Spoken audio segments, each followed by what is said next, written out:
We know less about the ocean depths than we do about the moon. Hidden beneath the salty darkness are traces of vanished civilizations, ships, and unexplained phenomena, mysterious sounds, sourceless lights, voices from the void. All 40 stories are based on real facts and anomalies with no official explanation. Some are recent, others seem to come from another reality. A lost cry beneath the Antarctic ice. In December 2001, a team of New Zealand researchers working at Scott Base Station detected a strange acoustic signal emanating from deep within the Ross Ice Shelf. The equipment triggered during the night. It was a single, piercing sound that lasted less than 2 seconds, but left the impression of someone screaming beneath a thick layer of frozen ocean. The signal didn't match any known source. Not drifting ice flows, not fissures, not even animals. Its frequency profile resembled a human voice, only distorted, as if it had passed through a kilometer of water and icy pressure. Researchers attempted to track the source, but data from different stations didn't match. The signal seemed to be emanating from several points at once, moving along an unpredictable trajectory beneath the ice. There were no repeat activations. Only once, 8 months later, in the same area, seismic sensors recorded a surge of vibrations, as if someone, or something, had struck the bottom of the glacier with furious force. The data was sent to Washington. Several bioacoustics experts conducted an independent analysis. One of them, Professor Stephen Hargrave, made an unusual suggestion. He claimed that certain fragments of sound resembled the frequency pattern of a newborn baby's cry, only in a distorted, stretched form, as if the cry were transmitted through years, ice, and pressure. The media never learned of this. The official report attributed the anomaly to an unidentified geophysical shift, but a strange, oppressive silence remained within the expedition team. One of the researchers admitted years later that after the signal, he had been haunted by dreams of a man standing beneath the ice. He couldn't speak, only stared up through the frozen water at the icy dome above him.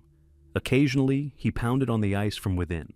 On one of the slides taken with an infrared camera, at a depth of 600 meters, a dark, round spot was later noticed. It moved, then it disappeared. It could have been nothing, an obstacle, a shadow, a random error. But among polar explorers, a legend arose about a subglacial prisoner, a creature trapped in a past geological era, cut off from time. In recent years, strange noises have begun to be detected in this area again. But the most alarming thing is that each of them almost exactly matches the spectrum of that very signal from the recent past. Only now they have become more frequent and seem to be moving closer to the surface. The missing squadron in the depths of the Black Sea. In July 1999, an international team of archaeologists led by Professor Michael Emerson began a deep-sea exploration of the northwestern shelf of the Black Sea. The goal was to locate ancient ships from the Greek colonial era. However, at a depth of more than 800 meters, in a completely oxygen-free zone, they encountered something that completely went beyond the limits of known maps and logic. 20th century warships. All were of the same type. All were unmarked. As the research vehicle descended closer, the cameras captured 9 metal hulls covered in a thin layer of silt and marine microorganisms. Not a single hole. Not a trace of corrosion. Only complete, deathly silence. As if the ships had been submerged not centuries ago, but just a few weeks. Soviet and Turkish naval records contain no information about losses of this magnitude in this sector, not during the Cold War, nor before. These vessels were not listed in any registers. They were not recorded by anyone. They simply did not exist. 2 weeks after the discovery, contact with the underwater probe was suddenly lost. The last image transmitted before everything went dark was a shadow passing over the hull of the outermost ship. It moved too slowly for a marine creature and was too linear, too mechanical. Navigational failures soon began. The GPS would lag for several minutes, displaying a cursor where the vessel no longer was. Electronic compasses would deviate by tens of degrees. One of the operators later compared it to the sensation of discovering something underwater that shouldn't be there. Professor Emerson decided to temporarily curtail the research, fearing unforeseen risks. But one night, before returning to port, one of the team members reported seeing a moving object on the radar, the silhouette of a ship, disappearing and reappearing like a hologram. It was moving toward the squadron, but each time they attempted to approach, the signal disappeared. Later, when analyzing the archives, it was discovered that in the same area in 1944, a massive radio jamming event had been recorded, causing an entire detachment of Soviet torpedo boats to go off course and disappear without a trace. They were never found. Official reports attributed the incident to a storm, but the coordinates matched almost perfectly. Today, this area is marked on maps as a silent zone. No one grants permission for further dives. No country officially recognizes the ownership of these ships. And in local fishing villages, they say that sometimes, in calm weather, you can hear a sound like a metallic fleet moving across the water, but no one sees it. Unmanned floating submarines. In the spring of 2017, the American research vessel Aurora Aegis, while conducting underwater mapping in the Bering Sea, received an unexpected signal from an unknown object. It surfaced almost vertically, having passed from a depth of more than 3 kilometers in a matter of minutes. As the vessel approached, it turned out that on the surface was a metal hull, strongly reminiscent of a military submarine from the Cold War. However, no identification system confirmed its identity. Neither the US, nor Russia, nor China, no one recognized the vessel. There were no numbers, markings, or names on the hull. The hatches showed signs of corrosion, but the hull was almost intact. The vessel looked too intact to have lain on the seabed for decades. The team launched a research drone to inspect its interior. The officers' quarters were empty. The communications bay had been dismantled. There were no bodies or traces of human presence in the living quarters. It looked as if the crew had simply left. Even the galley held sealed aluminum containers of canned food. A cracked map lay on one of the tables. But as the drone approached, it turned out it had been drawn not with ink, but with something resembling copper oxide. The mystery deepened when a date was discovered inside the engine compartment. The marking on the nameplate read 1983. But according to archives, no submarine with such technical parameters was produced that year, in any country.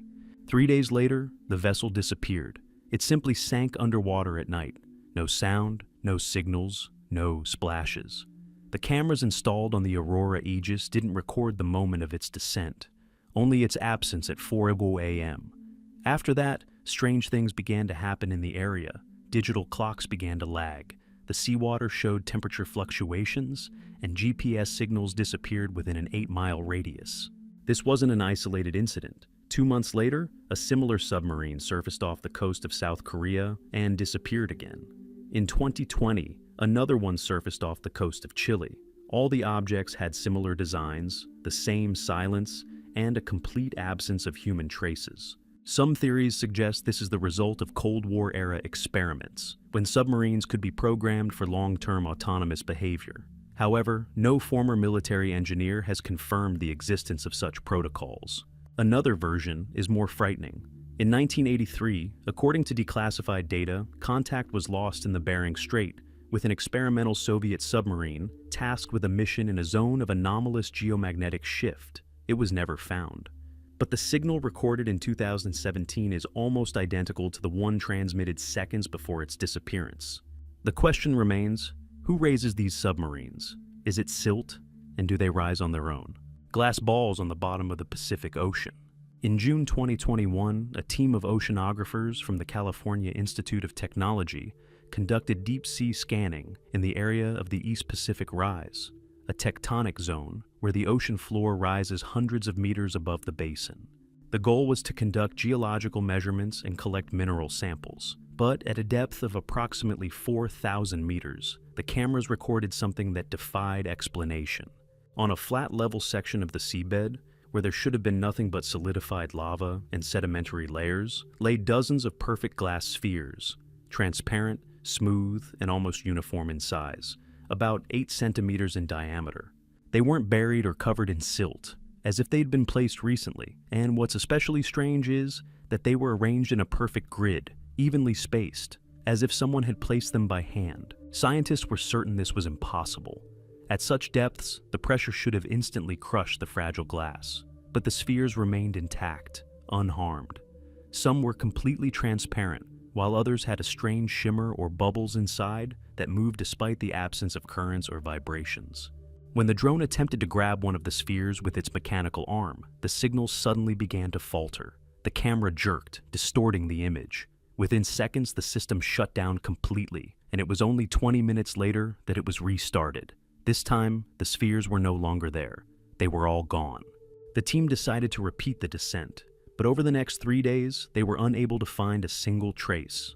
Even the coordinates recorded during the first dive didn't match the terrain upon rechecking, as if the terrain itself had changed. When the footage was brought ashore, distortions also appeared in the recordings. Some sections of the video were cut out, even though the cameras were continuously recording to separate drives. One of the camera operators claimed to have heard a humming sound within the recording, as if something were resonating inside the sphere. Some hypothesized that these could be the remains of ancient measuring instruments, supposedly left by an unknown civilization. Others suggest that this is a phenomenon related to extreme thermal gradients, where quartz can take on a spherical shape. But none of these theories explain why the spheres moved, disappeared, and were not recorded in any other way. In 2022, a Chinese vessel also lost contact with an underwater drone in the same area. They later claimed to have captured a strange refracted object, resembling a lens on the camera.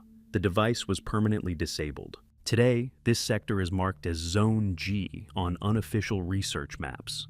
Official science remains silent, but those who saw the footage of those spheres no longer consider the ocean to be just water and rocks. There's something there, something that's watching. Sand spiral in the Mozambique Channel. In 2003, the French satellite SAR-Air Tri detected a strange geometric formation on the bottom of the Mozambique Channel between the east coast of Africa and Madagascar. At first, it was dismissed as a technical glitch. The image seemed too clear, but after a second survey from another orbiter, it became clear. At a depth of about 2.5 kilometers, right on the seafloor, there was a gigantic spiral extending toward the center in a precise logarithmic arc. The structure's diameter exceeded 2 kilometers, and it was clearly not natural. Such perfect shapes are rare on the ocean floor, especially in a shifting, unstable zone subject to tides, currents, and sedimentation. But the spiral looked as if someone had carved it into stone. Sand ridges perfectly laid out, like guides, and a central vortex, as if drawing water in. This was not a coral reef, not the trace of an underwater volcano. This was a form that only the mind can create in nature. An expedition from Cape Town attempted to localize the object. During the dive of the autonomous Valkyrie drone, an unusual drop in pressure was recorded, despite the depth remaining constant. This meant one thing: the structure was either absorbing some of the water's density or forming a closed field within itself, causing distortions. As the drone approached the spiral, compasses began to rotate, and navigation data began to jump between two incompatible coordinates. On the third orbit, a strong acoustic pulse suddenly arose.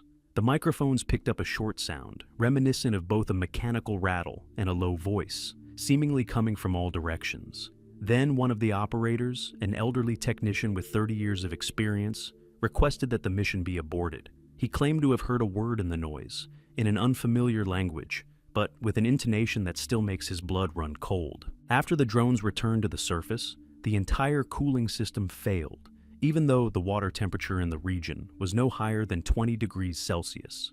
Black spots appeared on the Valkyrie 7's hull, signs of charring, as if the craft had briefly been exposed to a focused thermal beam. But most importantly, a clear imprint was discovered on its bottom, a semicircle with lines resembling a spiral.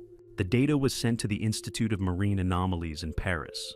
There, one of the fractal symmetry experts noticed that the spiral's shape exactly matched an ancient symbol previously discovered on Sumerian pottery. The spiral is a symbol denoting a gateway between streams. According to legend, it served as a navigational marker, but not on water, in the sky. When the information was passed on to UNESCO, an unexpected order followed: no further research in the area. A month later, Google Earth removed satellite images of the fragment, replacing them with murky water. But the image of the spiral had long since spread among specialists. In the coastal villages of Mozambique, this story has been told for generations. Fishermen avoid the central part of the strait, citing a legend about a motionless whirlpool. People say that on certain nights, when the wind blows from the north, the water begins to emit rhythmic pulsations. They are inaudible to the ear, but a vibration is felt, as if an alien frequency is awakening within the body. To this day, no model can explain how such perfect symmetry could have emerged underwater, But one thing is certain. At the center of the spiral lies a depression that cannot be measured. Laser ranging simply stops, as if the signal is absorbed. Within the confines of this geometry, there is no reflection. The case of the ocean mirror off the coast of Peru. In January 2015, the European Space Agency's Aquascan satellite recorded an anomalous reflection of sunlight from the ocean surface in the area between the coast of Peru and the Chincha archipelago. The image revealed a distinct spot about 9 kilometers in diameter, which looked as if the ocean in that spot had turned into a mirror, absolutely smooth, sparkling, with a geometrically perfect reflection. This was impossible. The weather in the region at the time was windy, with moderate waves and high humidity. No known natural factor could have created such a flat surface. For 5 days, satellites recorded the return of this glint every day at precisely 13 SPAR in a local time, always in the same location. Afterward, the phenomenon disappeared as suddenly as it had appeared. Intrigued by the anomaly, the University of Lima sent a small expedition of oceanographers and physicists there. However, upon approaching the area, they encountered an even stranger phenomenon. Echo sounders began to jam, as if something was absorbing the sound underwater. As the research vessel entered the glare's center of gravity, the water's surface suddenly became almost still, despite the wind. It wasn't a calm, it was an enforced calm. At a depth of 100 meters, the cameras captured something incredible. The surface of the water beneath the ship's hull reflected something different from what lay above. Instead of the sky and the ship's hull itself, the screen displayed a white void, as if the surface were casting not a reflection into the depths, but a distorted alternative to reality. The operator, who was watching in real time, later admitted to feeling intense internal dizziness and a strange pressure in his ears, as if he were suddenly changing altitude. The video, which was then carefully analyzed in the lab, revealed another oddity. For 10 seconds, a dark spot appeared in the lower left corner of the image. It moved in a straight line, not like a fish, not like a shadow, but like something resembling a camera watching back. After returning to shore, 3 crew members experienced identical symptoms: insomnia, headaches, severe anxiety, and vague dreams in which they were back on board the ship, but looking in a mirror, and seeing a hand reaching out from the depths. All the descriptions matched each other down to the last detail, although they only began discussing the dreams among themselves weeks later. Locals living along the coast knew about this phenomenon long before satellites. They call it the Devil's Mirror. According to their beliefs, at this point, water ceases to be part of the human world and briefly becomes a window into something that shouldn't reflect light. Some claim to have seen silhouettes rising from the water on such days, but they cast no shadows. Others believe it's an ancient passage to an underwater civilization, blocked for centuries. In 1977, the research bathyscaphe Condor was reported missing in the same area. It went diving and vanished without a trace, without a signal, without wreckage. The vessel escorting it detected a strange flash before its disappearance. Not a flash of light, but rather the disappearance of all light around it. This story was long considered a cold case, but the coordinates of the disappearance almost exactly match the area of the mirror spot. Since then, no official study has been undertaken. Satellite data from 2016 and 2017 has been edited, and Google Maps displays a murky patch of water in this area without permission. The ocean mirror no longer appears before the instruments, but in some storms, when the water freezes for a moment before a new wave hits, you can sometimes see a flash just below the horizon, slightly brighter than usual, and if you look down at that moment, the reflection isn't necessarily yours. SOS signals from sunken ships, decades later.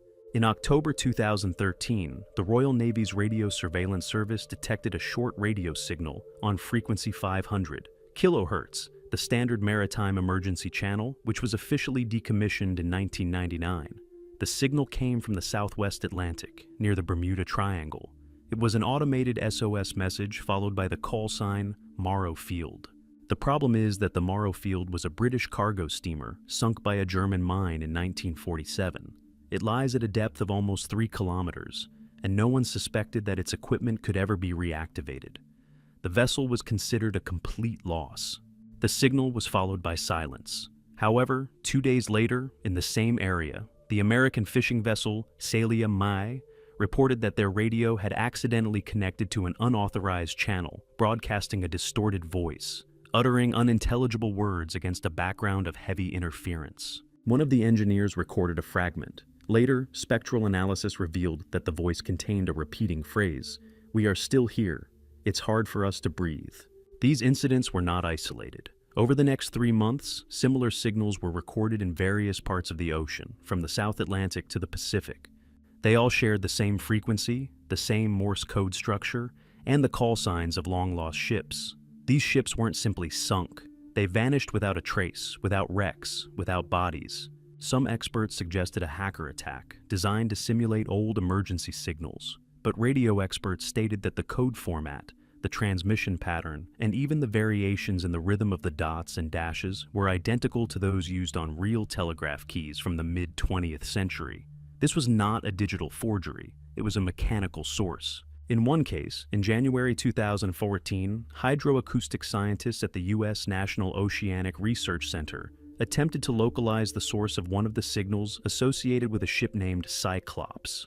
They used a network of deep-sea microphones and, to their surprise, detected a faint echo, which didn't rise from below, but moved parallel to the water. It was as if the transmitter wasn't on the bottom, but slowly drifting within the water column. But when an autonomous vehicle was sent out to search, it began to lose orientation and then completely failed.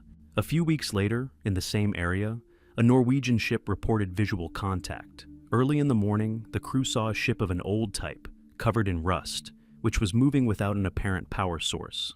But when they tried to get closer, he vanished into the fog, as if he'd vanished into thin air. They wrote in their journal, "Disappearance without a splash, like a mirage, but too close to be an illusion."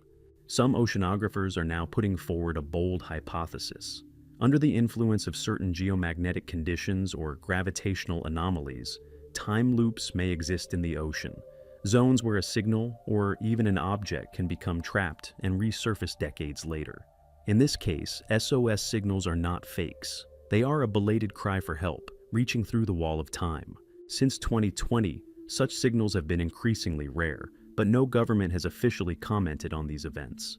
However, among old-school sailors, there's a new saying: if you hear a signal, don't follow it, because the one calling may not be the one who's alive. A pod of whales that disappeared in real time.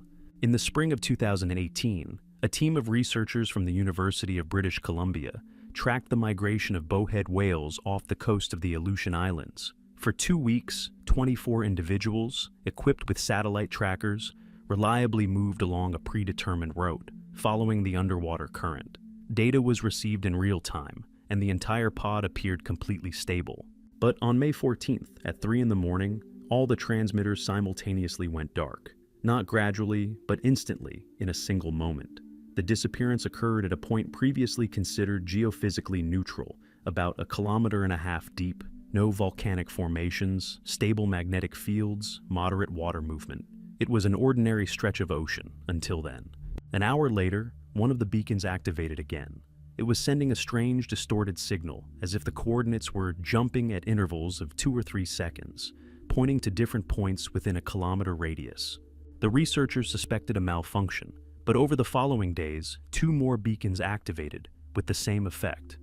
An unstable, floating position, as if the object they were attached to were in several places at once. Deciding to check the area, the team aboard the research vessel Pelagia headed toward the coordinates of the last active signal. Upon arrival, they attempted to use sonar to search for animal tracks. But instead of the expected echoes from large bodies, the device detected weak but rhythmic pulses. Their frequency resembled a heartbeat, only several times slower. The sound seemed artificial, unrelated to any known marine creature. It repeated every 18 seconds, without changing pitch, like a looped recording. One engineer compared it to an echo that forgot where it belonged. On the 3rd day in this area, the cameras of a drone lowered to a depth of 700 meters captured something even more frightening. For a split second, a shape flickered in the dense, murky water, resembling a whale's silhouette, only distorted, stretched, with bulges along its spine. The object moved without the characteristic tail movements, as if pulled by the current, but in a straight trajectory against the main current. At that same moment, one of the researchers in the monitoring compartment suddenly lost consciousness. After being hospitalized, he described a sensation as if his body had disconnected from space. He said that before losing consciousness, he heard a dull, single inhale, as if the entire ocean had momentarily sucked in air. 4 days later, all the beacons went silent completely. They could neither be found nor recovered. Not a single whale body was recovered. Not a single echo scanner detected any signs of pressure loss, blood leaks, or gas escaping. The signs usually associated with the death of such large animals. They simply vanished. Local fishermen, hearing about the incident, shared an old legend. They call this stretch of ocean the Dark Bandage. They say that every few years, everything in this area comes to a standstill. No birds fly by, no fish are caught, and the water becomes still. One old man said that on such days, the ocean exchanges places with something else.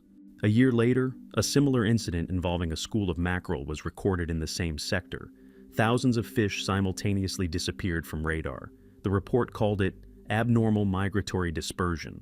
But no one mentioned that, at precisely the same moment, a weak pulse appeared again. Every 18 seconds. Today, maps still mark this area as neutral. But the computers that recorded the disappearance of the 24 whales retained a strange 1-minute window of time during which no data was recorded. It was as if the minute itself had vanished, a huge metal plate on the bottom of the Bay of Biscay. In July 2016, the Spanish research vessel Artemisa conducted a series of geomagnetic scans in the central Bay of Biscay. The mission's initial goal was purely geophysical, monitoring the shifting of tectonic microplates and searching for new oil fields. However, one of the sensors detected a sharp and unexplained distortion of the magnetic field at a depth of approximately 3 kilometers. The device recorded a persistent rectangular anomaly, clearly distinct from the surrounding space. When a vehicle with video cameras and an echo sounder was lowered into the area, an object appeared before them that didn't fit into any known classification of marine formations. It was a slab, perfectly rectangular, approximately 120 meters long and about 30 meters wide. It lay on a flat area of the ocean floor and looked as if it had been placed there intentionally. The slab's surface was smooth, mirror-like, without any signs of corrosion or fouling, something impossible in a normal marine environment. Even after thousands of years, ancient debris is coated with marine organisms, silt, and algae. But there was not a single sign of life here. It was as if the slab repulsed biological presence. Moreover, its structure didn't match any known metal. Spectral analysis revealed that it reflected the entire visible spectrum of light, but didn't absorb it, distributing it along the edges. An underwater drone approaching within 5 meters began transmitting distorted images, as if the lenses inside the camera had shifted. A subtle shimmer appeared in the center of the image, a pattern that only emerged upon closer inspection. The team decided to scan the slab with a laser, but the device shut down on the first pulse. 15 seconds later, they managed to restart it, but the camera was no longer responding, and strange data was discovered in its memory. Among the entries were dozens of identical strings of symbols that didn't belong to any alphabet. They resembled both ancient Semitic and Devanagari, but not a single word made sense. That same evening, the captain of the Artemisa reported observing a strange glow beneath the surface of the water, directly above the coordinates of the plate. The light didn't originate from the depths, but seemed to diffuse beneath the surface, as if the water itself above the object were faintly glowing from within. When attempting to record the phenomenon, the cameras malfunctioned, ruining the footage. The next morning, the team decided to end the mission. But before leaving, the drone captured one last image. A thin, almost invisible crack ran along the edge of the slab, unnaturally smooth, like a laser cut. A flash of light erupted from it for a few seconds, after which the crack disappeared and the surface became perfectly smooth again. Later, back in port, several crew members began complaining of strange sensations, motion sickness, an inability to concentrate, a feeling as if space were slipping. 3 began having recurring dreams in which they were falling, not downwards, but inward. One of the scientists viewing slow-motion footage of the slab claimed that it wasn't their camera that briefly appeared in the reflection, but something else, a silhouette with disproportionately long arms, standing in the water. Today, this location is not marked on maps. The vessel's official reports contain no information about the slab. But in an unofficial database of marine anomalies, the coordinates are recorded under a code. The few who have seen the original files are certain. This is not part of a sunken ship. not a meteorite, not an experiment. It is an entrance, or perhaps a lid. Acoustic tunnels under the Falkland Islands. In 2020, a group of scientists from the University of Southampton, while studying the behavior of waves and underwater currents in the Falkland Islands area, encountered a phenomenon that still has no convincing explanation. Using a network of hydrophones, they recorded noise profiles of the seafloor, expecting to detect standard sounds, water movement, the calls of marine mammals, the echoes of distant underwater eruptions. But a completely different type of signal emerged from the usual background noise. It was quiet but steady. The frequency was even, just at the edge of audibility. The sound resembled breathing, slow and cyclical, as if a vast living structure were drawing in and releasing water somewhere deep beneath the surface.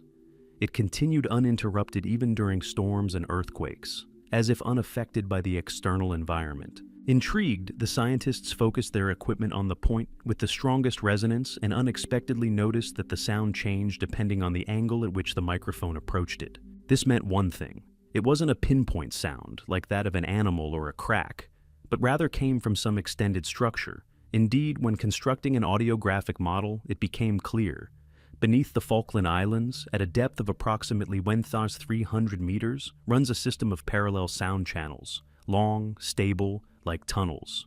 The main cavity was over 9 kilometers long, with branches extending toward the eastern shelf. It all resembled a system of artificial pipes, but no underwater rock allows for the formation of such straight, stable structures. Instruments aimed deeper began to lose depth. Laser rangefinders drifted off to infinity, as if the beam encountered no resistance. The researchers then decided to deploy an autonomous drone. It was lowered on a tether with a range of 1.5 kilometers. After 800 meters, visibility deteriorated sharply. First, the image became grainy, then black spots appeared, and then an unusual distortion occurred, as if the light itself were bending around the lens. But the worst part was that the drone began moving on its own. Not up, not down. It seemed to be being pulled to the side, along a trajectory that didn't align with the direction of the cable. It was as if it were entering an invisible current, a current that, according to physics, didn't exist. After 7 minutes, the cable tightened, and the team was forced to retrieve the drone. When they recovered it, the outer skin was frost cold, despite the normal water temperature. Malfunctions began to occur on board the vessel. The autopilot stopped responding to commands, the compass needle froze, and satellite communications began showing coordinates 600 kilometers to the east.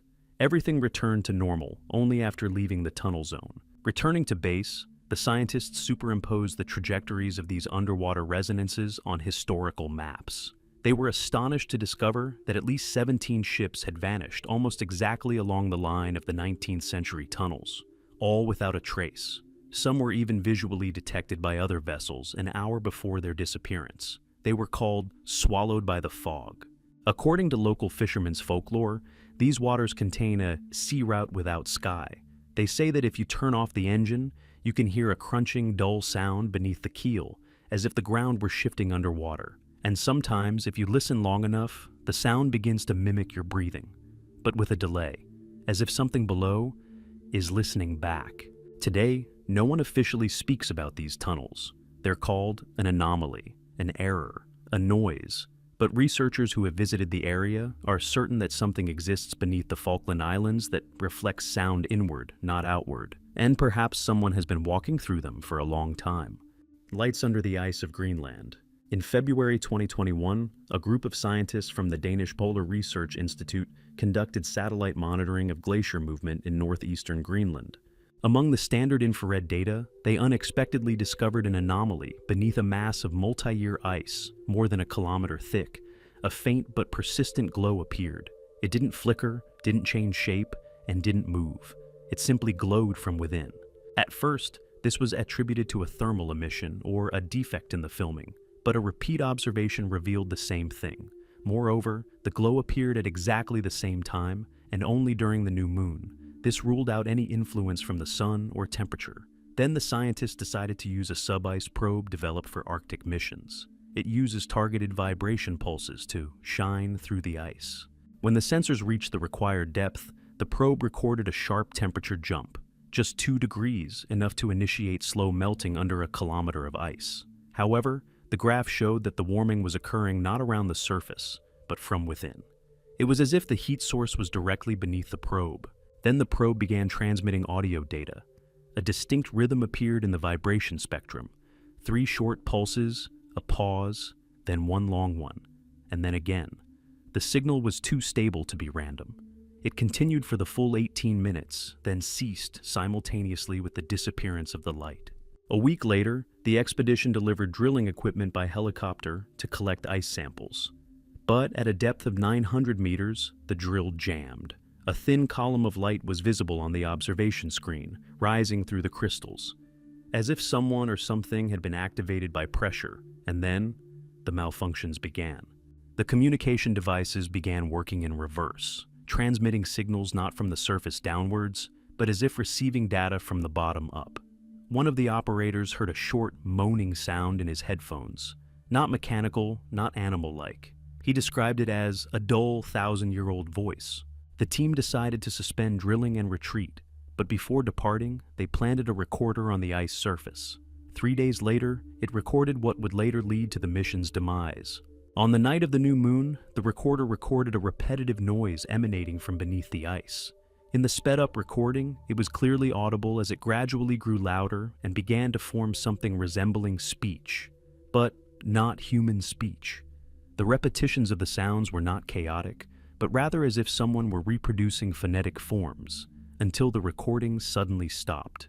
The next day, all that remained at the recorder's location was a depression in the snow and a perfectly smooth, scorched circle about 2 meters in diameter. No debris, no plastic, no wires. Just ice, as if stretched outward, like a reverse eruption. Local hunters from the sparse Greenlandic settlements avoid this area. According to their legend, something sleeps beneath this ice that must not be awakened. They call it Ankluvak, the one who breathes from below. They say that sometimes you can see the sky as empty of stars if you stand directly above it, as if part of the sky is deaf. Since then, satellites have no longer detected any light, but sensors installed within a 100-kilometer radius increasingly detect strange acoustic shocks in the ice, as if someone from within is testing the thinness of its surface. The sunken road between Cuba and Yucatan. In 2001, a Canadian communications company laying fiber optic cables between Cuba and Mexico accidentally detected something using echolocation that was then thought to be a technical error. At a depth of more than 600 meters between the Yucatan Peninsula and the northern coast of Cuba, sensors have detected rows of symmetrical objects arranged with unusual regularity. The team sent a remotely operated vehicle with a camera to the coordinates. After 3 hours of video streaming, it became clear.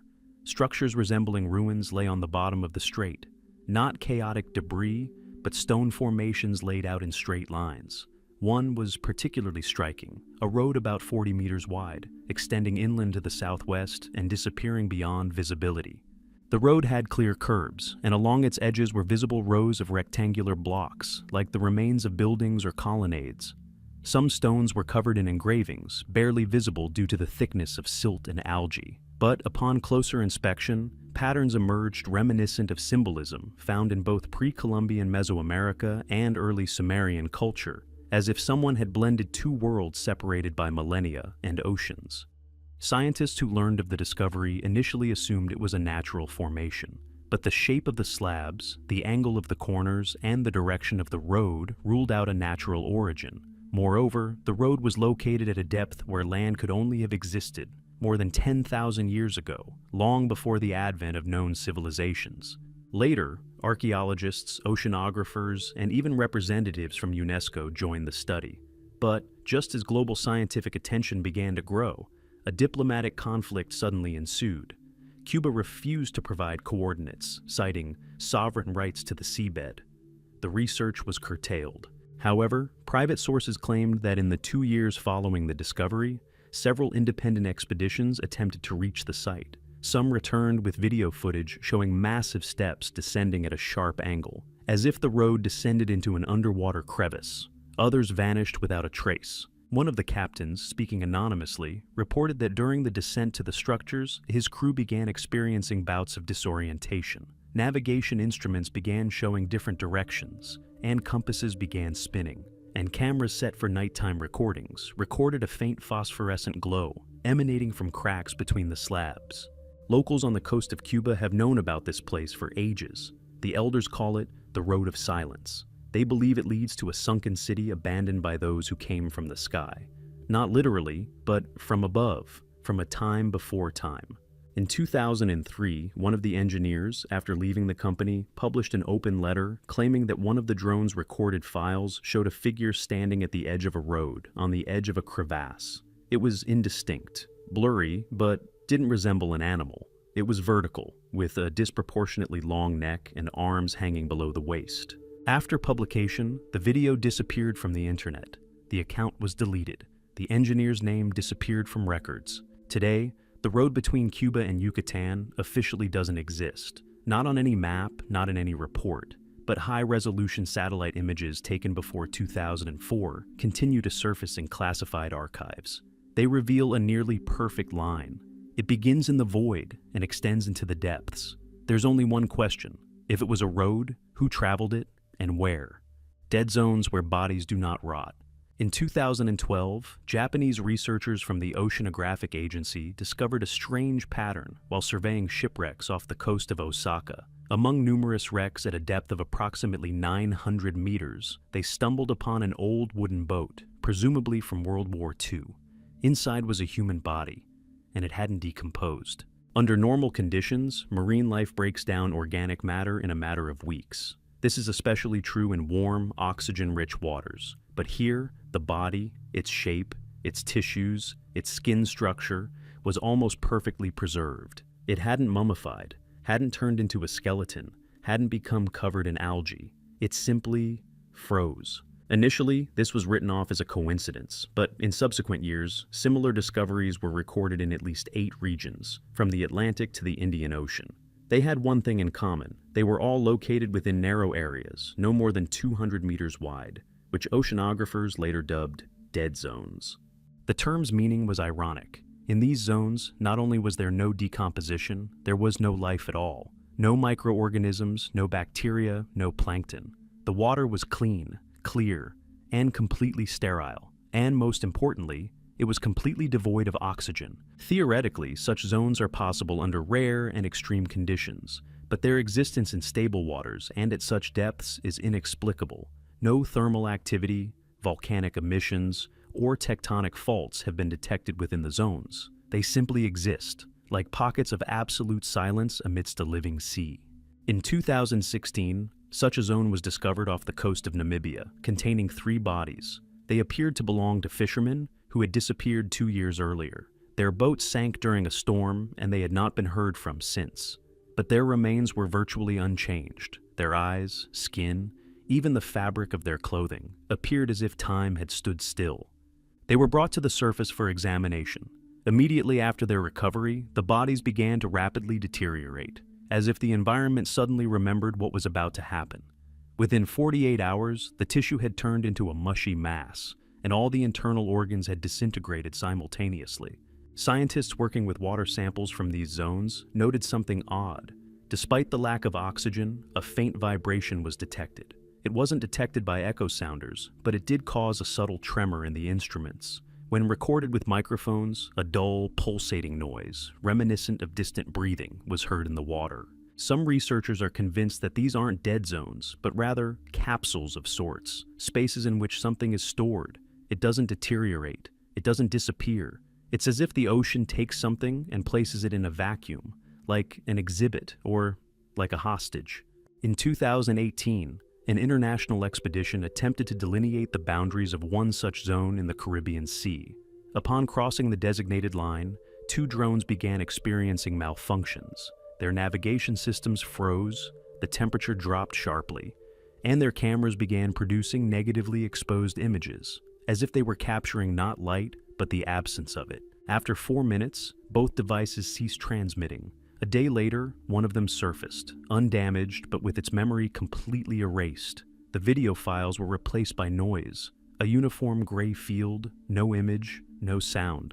Only at the very beginning of the file was there a frame, fog, and a silhouette. Today, no one knows why these zones appear. They don't move, don't grow, don't disappear. They simply exist, and within them, everything remains, even death. Moving islands in the Pacific Ocean. Since the late 19th century, reports of mysterious islands that appear and disappear like mirages have circulated among the Pacific archipelagos. Old ship logs contain references to lands that weren't on the map yesterday and won't be tomorrow. These reports were long dismissed as the inventions of sailors suffering from sunstroke or hallucinations. But in October 1997, the American military satellite Kronos 5, passing over the South Pacific, detected the formation of a new landmass in an area previously filled with water. It was a dark, oval-shaped mass of land about 400 meters long. It lasted just under 9 hours before disappearing completely. Images showed the island seemingly melting, not due to the action of waves, but slowly dissolving into the water, leaving behind a thin line of foam. The next day, the satellite again detected the same formation, but 80 kilometers to the southeast. The contours were identical. Vegetation was zero. The surface texture was smooth, as if unaffected by erosion. Later, in 2002, a research team from New Zealand headed to the area where the twin island was supposedly located. They saw it from a helicopter, a patch of dark land with low rock formations. But when they attempted to land, something strange happened. The compasses jammed, and the altimeter began showing a descent, even though the helicopter remained level. The last 5 frames of the expedition's video showed the island's surface slowly beginning to distort. The rocks seemed to shift, melt, and lose their shape. After 3 minutes, the image faded. The helicopter returned, but failed to land. Locals of the Kermadec Islands call this phenomenon the living island. They believe it's a creature from the depths, taking the form of land to lure those seeking shelter. They say that once every few years, the island rises to breathe. In 2015, a team of oceanographers from the vessel Nereus used a drone to map the seafloor in the suspected zone of shifting islands. At a depth of about 1,000 meters, the instruments detected a strange formation, like a huge moving plate covered in a porous structure. It slowly pulsated. The echo sounder signal returned with a rhythmic tremor, and the water temperature above the object was 2 degrees higher, despite the depth. Some scientists have hypothesized the existence of a giant biological organism capable of projecting part of its body, mimicking an island. Similar to mushrooms whose fruiting bodies grow only for reproduction, the island could be merely a part of an unknown creature hidden beneath the ocean. And then something happened that silenced everyone. In 1921, a private satellite belonging to the Marinex Scientific Initiative took a photo of the supposed island. But when the image was processed, it turned out that the shadow it cast on the water didn't match the island's shape. It was larger, wider, and clearly had the outlines of a huge body covered in shields. Today, no official source confirms the existence of these moving islands. They don't appear on maps, and their coordinates are unreliable. But an old Japanese sailing guide from the 19th century contains a handwritten entry. The island sank into the depths, as if returning home. We were on it for 20 minutes. We heard it breathing. The missing message at the bottom of the Mariana Trench. In December 2009, the American submersible Erebus, designed for ultra-deepwater exploration, reached the bottom of the Mariana Trench at a point known as Challenger Deep, the deepest recorded location on the planet. The primary mission was to collect sediment and study tectonic plates, but one of the cameras captured something never before seen in such an environment. At a depth of about 11 kilometers, a rectangular slab was visible in the sediment layer, unnaturally light in color, distinct in texture from the surrounding rock. It was about 2 meters wide and slightly less tall. Symbols were etched on its surface. They resembled no known script. Visually, they resembled cuneiform, but more elongated and angular. The camera captured exactly 7 lines, each symbol seemingly carved with mathematical precision. Upon closer inspection, it became clear that the lines were deeply etched, as if created not by a tool, but by a process that affected the very structure of the mineral. The operator gave the command to begin recording. For 3 minutes, the camera recorded every fragment. Then, interference. At first, faint, like static. Then, a discharge. The connection was lost. 12 minutes later, power was restored, but the slab was no longer visible on the screen. In its place, only a dent in the mud, as if someone had removed it, leaving a perfect niche. A dispute erupted on board the expedition. Some of the team insisted on a second descent. However, the decision was postponed due to equipment malfunctions and deteriorating weather conditions. Nevertheless, the remaining data from the first dive was sent to the analysis center. There, while studying the footage, another strange event occurred. The sequence of symbols from the slab, when printed at scale, began to destabilize the scanners. OCR programs froze, and optical filters were unable to produce a clear image. Finally, one expert suggested that the pattern was not writing in the usual sense, but rather a code, a sequence encoded into the geometry of the signs themselves. An attempt to decipher it yielded an unexpected result. When the image was run through a spectral analyzer, it created a rhythm. This rhythm precisely matched acoustic signals once recorded in the same area in 1997, mysterious infrasound pulses reminiscent of a heartbeat. From that moment on, everything went wrong. The decrypted file disappeared from the servers. The hard drive where the copy was stored began overheating while attempting to retrieve the data. One of the scientists processing it fell into a catatonic state. 8 hours after completing his work, he simply stopped responding to external stimuli. Later, he only repeated one phrase: "There's someone waiting there." There wasn't a message there. There was an answer. Since then, descents to the spot where the slab was discovered have ceased. Several attempts at reprobing resulted in equipment failure. Satellite images over the area suddenly began to record temporary zones of interference, where optics lose focus at altitudes above 11 kilometers. Today, official reports are silent, but in closed circles of oceanographers, the theory is being discussed that at the very bottom of the planet lies not just a stone with symbols, but a mechanism, a waiting key, or an impulse, or perhaps a presence. Those who saw the original footage claim that in the very center of the slab was an octagonal symbol, within which, at the millimeter level, visible only at extreme zoom, a spiral was visible. And if you rotated it, it led the gaze deeper and deeper, until it seemed as if the black abyss itself was staring back. A coral map that follows the outline of an ancient continent. In 2004, an oceanographic expedition jointly organized by the Australian Institute of Marine Biology and UNESCO surveyed deep-sea coral reefs in the Loana Archipelago between Papua New Guinea and the Solomon Islands. The study was routine. Scientists recorded reef growth, biodiversity, and the impact of rising ocean temperatures. However, at a depth of 320 meters, the team stumbled upon an unusual formation. It had no distinctive shape or color. Ordinary light pink corals, partially overgrown with algae. But one of the operators noticed that the reef structure resembled the outlines of a map, only not of a modern continent, but of something ancient. When they began comparing satellite images with fragments of the coral massif, it became clear the reef was an almost exact replica of the continent that, according to some geologists, existed tens of millions of years ago, the so-called Lemuria. The coral patches coincided with supposed mountain ranges, valleys, and even, oddly enough, a riverbed, which perfectly matched the proposed hydrographic model of the sunken plateau. The question isn't how it got there. The question is why corals, living organisms with no intelligence, began to grow this way. Scientific models ruled out the possibility of such forms forming naturally. Growing corals respond only to currents, light, and temperature. They don't draw continents. The mystery deepened when a geological scanner revealed that beneath the reef layer lay a flat structure, not basalt or limestone. Its density was more like glass or perhaps a silicon alloy. The team sent a probe with a microdrone capable of penetrating cracks. It penetrated the coral layer and began scanning the surface. One of the recordings revealed a trace, a seemingly burnt line running the entire length of the plate. Upon zooming in, it became clear that this line formed an inscription. However, the inscription was unreadable. The symbols resembled the symbols found in the ruins of Mohenjo-Daro, but with variations. While the team was analyzing, something strange happened. At night, the instruments recorded a slow change in the reef's shape. Sections simulating coastlines began to spread, as if living organisms were trying to renew their contours.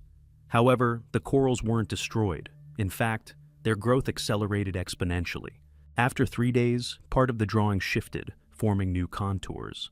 And then the scientists realized that the reef wasn't simply copying the continent, it was changing along a timeline. The next shape resembled a hypothetical appearance of Lemuria a million years before its destruction, and then even more ancient contours. This wasn't just a reef, it was a map, but not a geographical one, a temporal one.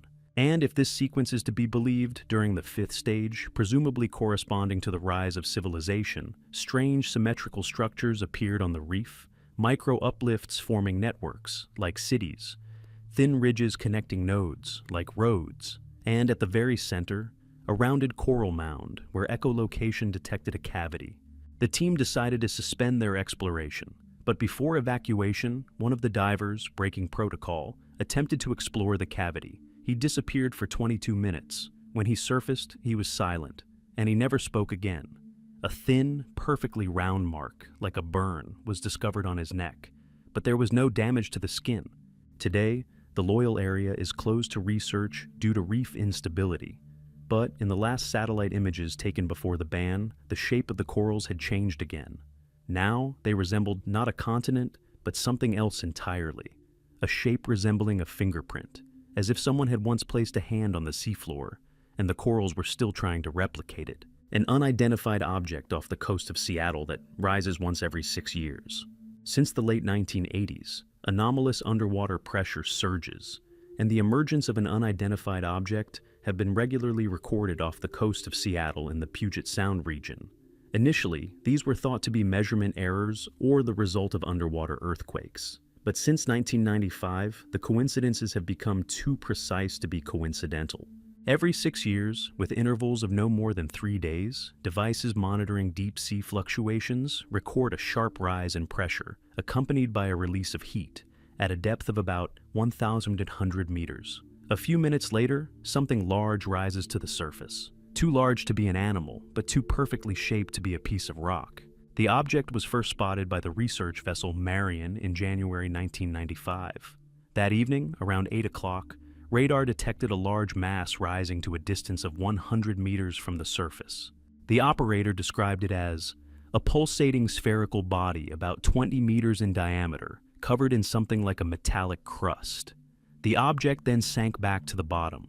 The water remained warm for an hour, and all instruments recorded a brief spike in electromagnetic radiation.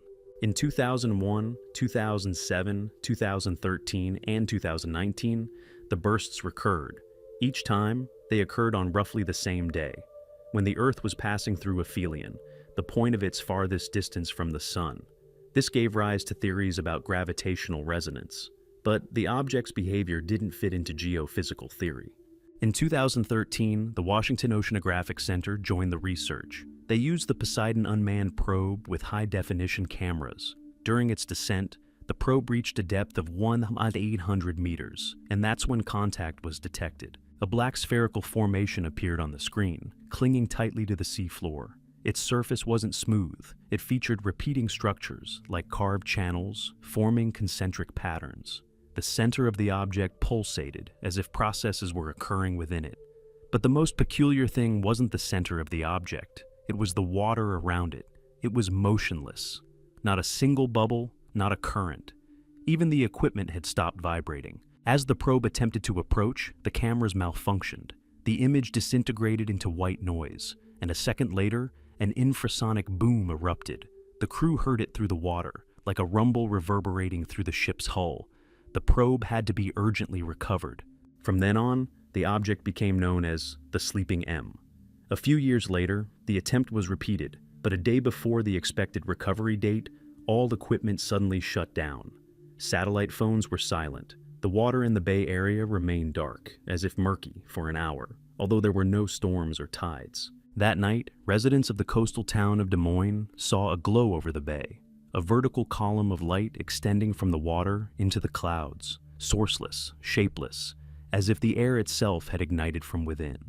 When the instruments were restored, all clocks were exactly 9 minutes slow, as if time had stepped back a little. Today, deep-sea drilling is prohibited in the Bay Area. Commercial vessels are restricted from passing. The next lifting cycle is expected in July 2025. Some specialists are preparing, while others are leaving the project. Because in the last image of the seafloor, taken by the probe accidentally during a malfunction, the object was no longer round. It had opened up. and a hole had appeared in the center of its structure, a perfectly circular one, too perfect. A fountain at the bottom of the Indian Ocean, spewing fresh water. The Orion V research vessel, operating in the Indian Ocean as part of a program mapping underwater vents, discovered a phenomenon that has since troubled geologists and oceanographers. At a depth of approximately 2,900 meters between the Chagos Archipelago and the Maldives, a powerful vertical jet of water was detected rising from the seabed. Such phenomena are known, so-called hydrothermal vents, where water heated by magma is ejected to the surface. But here, everything was different. The water temperature remained stable, just below freezing, and chemical analysis revealed the impossible. It was fresh, almost distilled, no salt, no impurities. The jet was first detected using echolocation, a sharp reflection signal from a vertical formation. As the probe descended closer, the camera recorded a strange phenomenon. The water seemed to flow in the opposite direction, not upward but outward, as if being pushed out of the void. The bottom itself at this location was a dark funnel with perfectly smooth walls. There was no sediment, no trace of organic matter. Only darkness and the jet of water emerging from it. A sample recovered from the depths confirmed that the liquid's composition showed no signs of marine origin. Moreover, the hydrogen isotope content indicated an incredible age of over 20,000 years. This meant that it was not part of the current cycle. Its source lay outside the known systems. An attempt to lower the probe deeper ended in failure. As it approached the crater, the camera emitted a brief flash of light, as if a spotlight had flared, but inside the lens itself. The apparatus was immediately raised, and when it was opened, all internal data was reset. Only one file remained, an image of a series of concentric circles radiating toward the center. It was as if the probe had captured the structure of the water itself, layered and pulsating. The scientific community was divided. Some claimed it was a relic of a flooded underground lake trapped beneath a continental plate. Others insisted that no known geology could explain a constant, sustained stream of fresh water at such a depth. And then something alarming happened.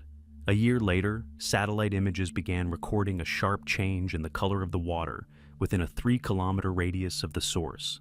At first, it was barely noticeable shades of blue, then an almost milky halo, as if the water was becoming saturated with something.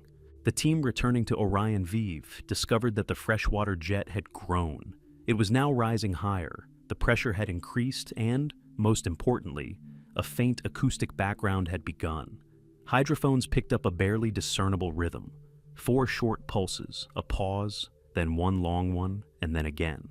It repeated every 15 minutes. This same signal, as it later turned out, had previously been detected near a deep trench off the coast of South America, and at the bottom of the Arctic Ocean. It's as if there's a connection between the points, or a network. Some experts have suggested that this isn't just a source, but part of a larger system, and the stream isn't a leak, but perhaps a message, or an adaptive mechanism. To this day, the fountain continues to function. It doesn't weaken, it doesn't disappear, it simply gushes from the darkness, from a motionless, soundless vortex, like a signal from the past. And if the structure of the water is to be believed, it gushes 10,000 years ago, and perhaps it gushes before anyone on the surface uttered their first word. The Neptune 94 signal, recorded at a depth where there are no instruments. In June 1994, a seismic station in the Mariana Trench recorded an anomalous sound that has remained one of the most inexplicable underwater mysteries ever since. It was recorded simultaneously by 3 independent observation points in Guam, Japan, and Hawaii. The signal emanated from below, not from the surface, not horizontally, but literally from beneath the ocean floor. It was given the codename Neptune 94. It lasted 8 seconds. Its structure was unusual for natural phenomena. It began with a sharp pulse, as if someone had struck metal under a thick layer of water. Then, a drop in frequency and a slow, almost electronic tremor. It ended like a sigh. Dull, low, oppressive. At first, scientists speculated that it might be an underwater earthquake or a subsea collapse. But on that day, no tectonic movement was recorded within 1,000 kilometers. Moreover, there was no source. The signal couldn't have been picked up because no instrument capable of recording exists at the estimated depth, approximately 13 kilometers below sea level. It came from a zone considered geophysically dead. That is, no sound, energy, or light enters there. And even more so, nothing returns. Nevertheless, a file containing the recording existed.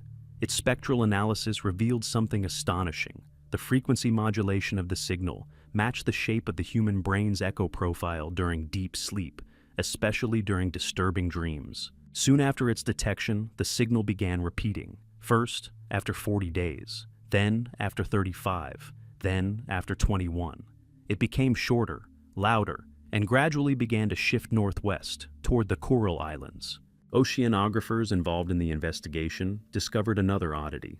During each signal, the water temperature at a depth of 5 kilometers increased by 0.1 degrees. This seemed insignificant, but given the volume, it represented a gigantic thermal release, equivalent to hundreds of underwater geysers, only without the steam. Later, in 2002, the Russian deep-sea vessel Yantar attempted to approach the signal's predicted trajectory. They didn't make it. 20 minutes after diving, contact was lost. The vessel surfaced on the third day, undamaged, but the entire crew suffered from sleep disturbances, hallucinations, and sensations of a presence in the wardroom. All audio recordings made during the expedition were deleted, not by anyone, but by themselves. The hard drives overheated and froze. When opened, they were found to be clean. Only one retained a phrase, in binary code, later translated, "Don't descend below your breath." This phrase still sparks controversy, but everyone who heard the original recording of the Neptune 94 signal claims there is a rhythm to it. It's like a pulse, not technological, not natural, like the breathing of a vast creature immersed within the planet's depths. The signal hadn't been heard today since 2019. Its last pulse was detected with a frequency deviation, and this time there was something new. A mirrored response, almost indistinguishable, was visible in the background, as if someone or something had responded. A wall in the depths of the Atlantic that extends beyond the horizon. In 2010, a joint European Science Council NASA expedition scanning the mid-Atlantic ridge unexpectedly discovered a structure that defied any geological explanation. At a depth of more than 4.5 kilometers between the Azores and the Cape Verde archipelago, echolocation devices detected a straight line extending eastward. The line did not waver, break, or bend. It remained straight for tens of kilometers. At first, it was mistaken for a fault, but the angles formed by the surface turned out to be too regular, 90 degrees. Then it was assumed to be a crack in a tectonic plate. However, when data from an underwater probe was received, there was no doubt it was a wall. The structure stood approximately 130 meters tall. Its width ranged from 6 to 8 meters. Its length at the time was 78 kilometers, longer than the Great Wall of China. And it continued onward toward a point where satellite data was lost due to optical distortion occurring over the region. Repeating segments were visible on the wall's surface, like blocks nested one inside the other. Their structure resembled a basalt monolith, but without the characteristic signs of lava solidification. No bubbles, no cracks, no signs of cooling. Moreover, the segments had been worked, or at least polished. The main thing is that no natural process explains how such a structure could have formed on the ocean floor. Neither water erosion nor volcanic activity can create a perfectly straight line extending to the horizon. When the expedition attempted to plot a route along the wall, equipment malfunctions began. Compasses stopped working, GPS disappeared, and the crew felt the ship begin to drift, even though data indicated it was completely stationary. One of the underwater probes, lowered to the base of the wall, detected something even stranger. The surface was emitting a faint heat, and every 12 meters, a pulsation, as if some mechanism were operating within the structure. Not a single entrance, not a single crack, but every 12 meters, a faint vibrational response, repeating with an accuracy of tenths of a second. Scientists began to put forward theories, ranging from a sunken megastructure of an antediluvian civilization to a possible trace of extraterrestrial engineering.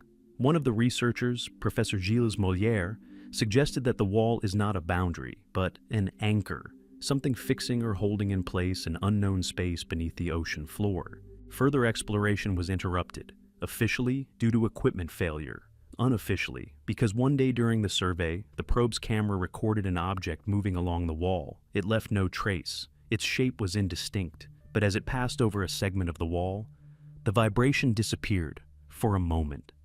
Then it returned. After returning from the expedition, 3 crew members left the project. One went to a monastery. The second changed his name and disappeared. The third recorded a video in which he said, "This isn't a wall, it's a lid. It's covering something, or someone." The video was deleted an hour later. Today, most maps of the Atlantic don't show this structure, and the satellite data has been scrubbed, but 2 echogram files remain. They show a clear line, perfectly separating the 2 types of seafloor. On one side, normal sediments.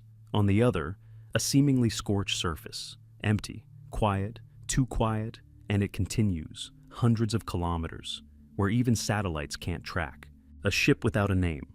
In July 2007, the crew of the French fishing vessel Claire de Lune, which was in international waters between South America and Africa, noticed a strange vessel on the horizon. It drifted, without flags, without identification marks, with the edges of its upper deck charred and its lifeboats completely empty. The first thing that caught my eye was that it made no sound. Not a creak, not a slap of waves against its hull. It was as if the sea itself were avoiding it. Claire de Lune's crew approached within range and attempted to radio it, but there was no response. The captain then decided to move closer. As they approached, they saw that the ship's hull was steel, but not rusty. It looked as if it had been recently manufactured. However, judging by its design, it was a mid-20th century model.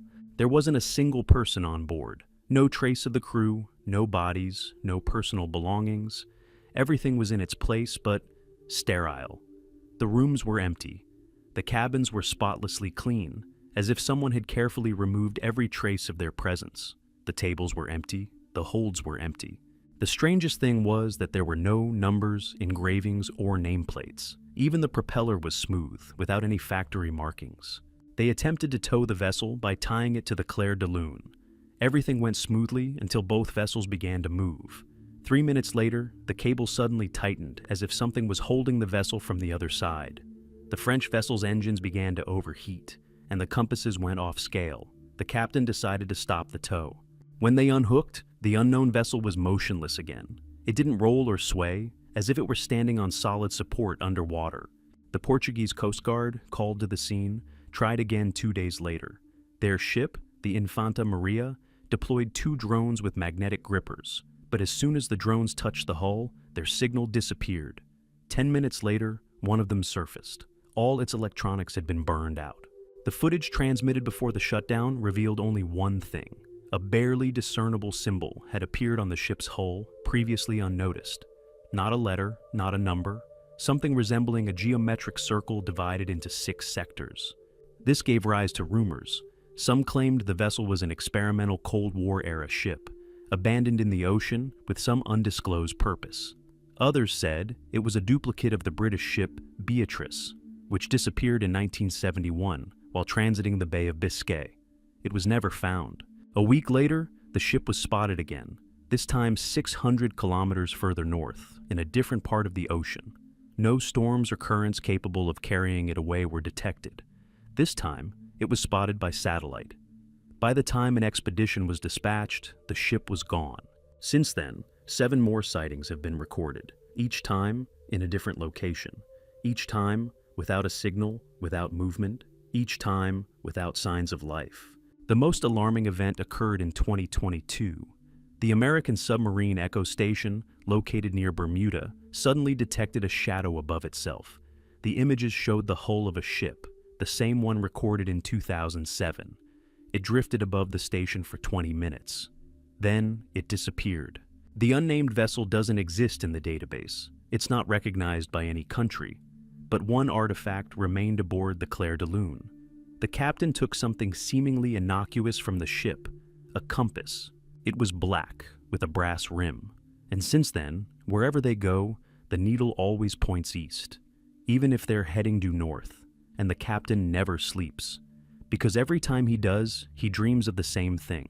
The ship is in black water, and beneath it, not emptiness. Beneath it there are eyes. A life form found deep within the earth that is not repeated in any DNA. In 2017, the International Expedition Deep Core Project, jointly funded by Mitchell, the Japanese Riken Institute, and NASA, descended into one of the least explored parts of the Pacific Ocean, an area called the South Sunda Trench. Their goal was purely biological, to find traces of life at extreme depths, where pressure exceeds 1,000 atmospheres and temperatures approach freezing. And they found it. At a depth of almost 10,000 meters, among shifting sediments and muddy slopes, the camera captured a creature. It was just over half a meter long, its body translucent, without clear symmetry, with a network of luminous threads within, pulsating in a specific rhythm. It had no eyes, no bones, not even a distinct shape. As the probe approached, the creature didn't flee. It slowly changed shape, as if adapting to the background of the ocean floor. At that moment, the automatic capture mechanism was activated. One of the micronets detected a particle of matter that had separated from the organism's body. Later, in the onboard laboratory, biologists analyzed it. The results caused panic. The sample contained no known biological elements, no carbon, phosphorus, or nitrogen in the familiar molecules. DNA as such did not exist. Instead of a double helix, it contained structures resembling holographic cells. They had no fixed shape and changed when exposed to light. But most importantly, they responded to sound. When one of the lab technicians spoke the phrase out loud, the device detected a faint movement within the cell. The repetition triggered a response. A pattern emerged within the structure. It echoed the rhythm of human speech, as if the substance were trying to understand or adapt. Soon, all the containers holding the samples began to lose their seals. The material became less dense, seemingly melting, seeping through the walls, though nothing appeared to be disturbed. In one case, the substance literally vanished, and 2 hours later, it floated to the other end of the vessel, leaving an imprint on the wall resembling a fragment of a person's brain activity during sleep. Experts attempted to compare the sequence of this phenomenon with genetic databases. Not a single creature recorded on the planet contained even remotely similar traits. Even viruses, even extremophiles, all contain traces of DNA related to terrestrial biology. But this, no. Some scientists have put forward the theory that the discovered organism is not life as we understand it, that it could be either the product of a different evolutionary process that arose in parallel or part of something larger. And the creature is just a fragment, a molecular probe. The most terrifying thing happened at night. The ship's communications went out. Security cameras captured a thin haze forming in one of the corridors, as if moisture were gathering in a knot. And for a moment, just a single frame, a shape appeared. Not a person, not an animal, a contour, complex, unstable, as if the air itself were trying to accommodate someone's shadow. When the crew returned to base, all the data from the hard drives was gone. It couldn't be recovered. Only one file remained on an old film oscilloscope, a spectral pattern created by this organism in response to light. It resembled a wave, but not a simple one. If decomposed, it matched a sequence of gamma-ray pulses recorded in 1987 in the region of the Large Magellanic Cloud. This life form, found in the darkness, not only didn't belong on Earth, perhaps it never even tried. The question is, was this an accidental encounter or an exploration? A channel at the bottom that leads to nowhere and does not overgrow. In 2012, the German research vessel Wissenschaft, while conducting a topographic survey of the eastern South Atlantic, discovered an underwater channel, a perfectly straight furrow, approximately 15 meters wide, running at a depth of 4 kilometers for almost 300 kilometers without the slightest bend. At first glance, it resembled the movement of something massive, as if it had been plowed across the seabed. However, the density of the sediments in the area, millions of years old, ruled out the possibility that the channel could have been created in the recent past. No known vessel, drilling rig, or submersible could have created such a deep, uniform cut at such a depth. But the strange thing didn't begin with the shape. It began with the channel's failure to fill.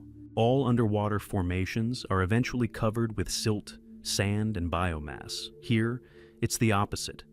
Each new satellite and echolocation image showed that the furrow remained as clear as the day it was first discovered. Not a trace of siltation, not a single centimeter of sediment. The expedition decided to lower a Delta drone with a camera. It began moving along the canal. The first feature they noticed was the absolute symmetry of the walls. They were free of scree, rocks, or uneven surfaces. The inner surface appeared scorched, dark gray, with barely noticeable linear grooves running along the entire route. At the 23rd kilometer mark, the probe malfunctioned.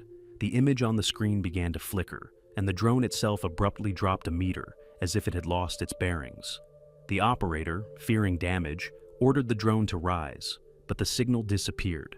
After 4 minutes, communication was restored and Delta resumed filming. Later, upon reviewing the recordings, it was discovered that those 4 minutes had disappeared from the device as well, as if they had been physically, rather than programmatically, erased. At the 80-kilometer mark, the cameras detected a structure on the channel wall. At first glance, it looked like an ordinary crack, but upon closer inspection, it revealed something else. A glow was emanating from within.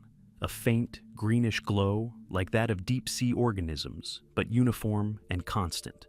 When the probe's light hit it, the glow disappeared. A moment later, it appeared behind the drone, as if someone were retracing its route. At the 105th kilometer, the drone detected a side crack, the only one along the entire route. It led off to the side, into a narrow passage. The team decided to detour. The crack was empty inside, but the walls resembled polished mirrors. The water temperature inside was 4 degrees higher. The sound disappeared completely. And then the monitor began to distort. First, waves, then a fragment of an image in which, through the noise, a face could be seen. Vague, without detail, without eyes, but with a shape. The drone was immediately recovered, and inspection revealed that its body was covered in a network of micro cracks, as if it had been irradiated by something invisible. Following the report's publication, the International Oceanographic Council banned public access to the channel's coordinates. It doesn't appear on official maps. Satellite images have been texture replaced, but those aboard the Wissenschaft insist the channel continues. They traced it to the edge of the silent zones, places where the depth drops sharply and the signal stops reflecting. And there, at the very end, the probe recorded the last detail. At the bottom, in the dust, lay a stone. It was unremarkable in shape, color, or size, but on its surface were marks, 3 depressions evenly spaced in a triangle, like the marks of claws, and all pointed inward, toward the channel, to nowhere, or toward someone. A storm that has been repeating along the same route for 70 years. In the Northwest Atlantic, between Bermuda and the coast of South Carolina, there's a storm that has been following the same path with astonishing precision for over 70 years. It's called the shadow loop. This isn't just an atmospheric phenomenon. It's an anomaly that defies any known meteorological pattern.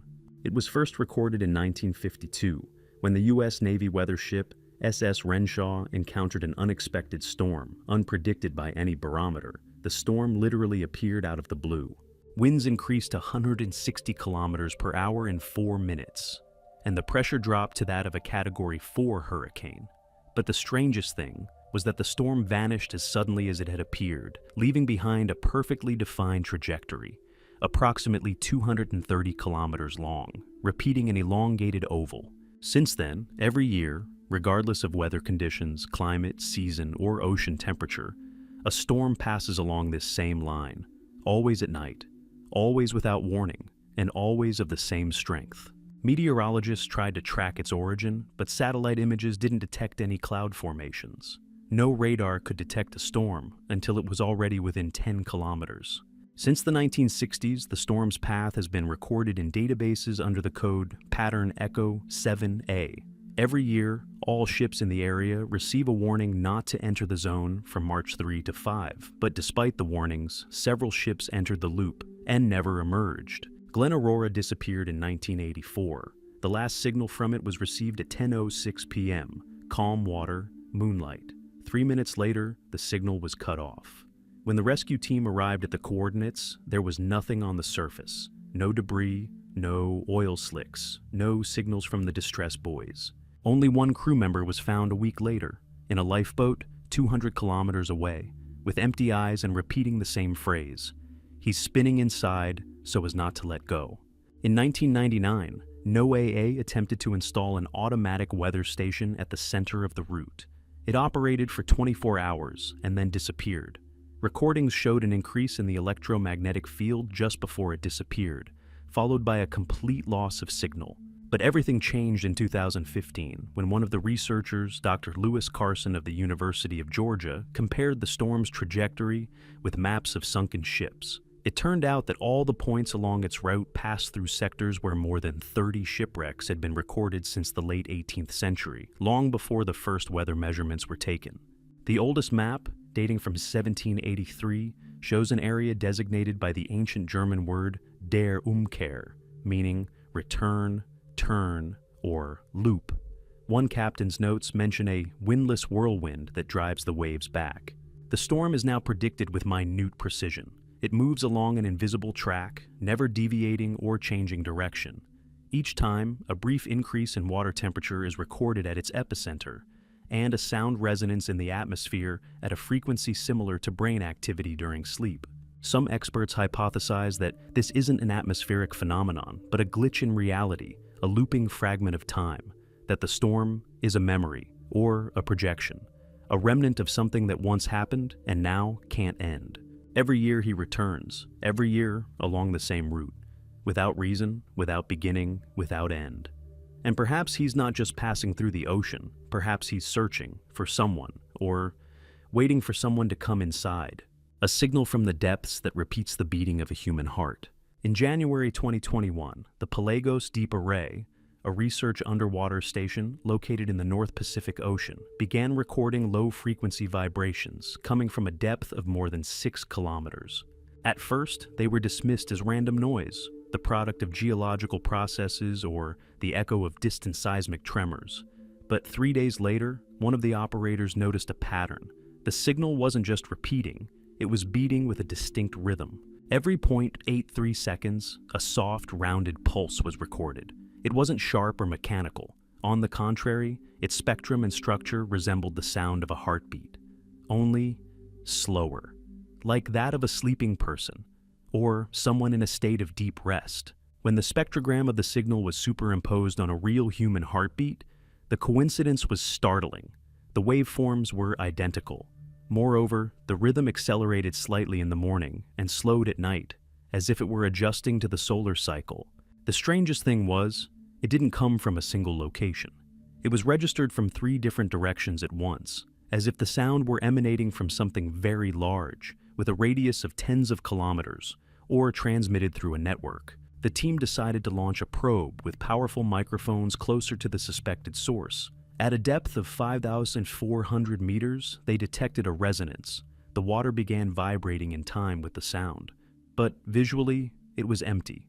No objects, no living forms, no technical structures, just a flat, dead bottom covered with a thick layer of silt. When the probe reached the bottom, the signal intensified.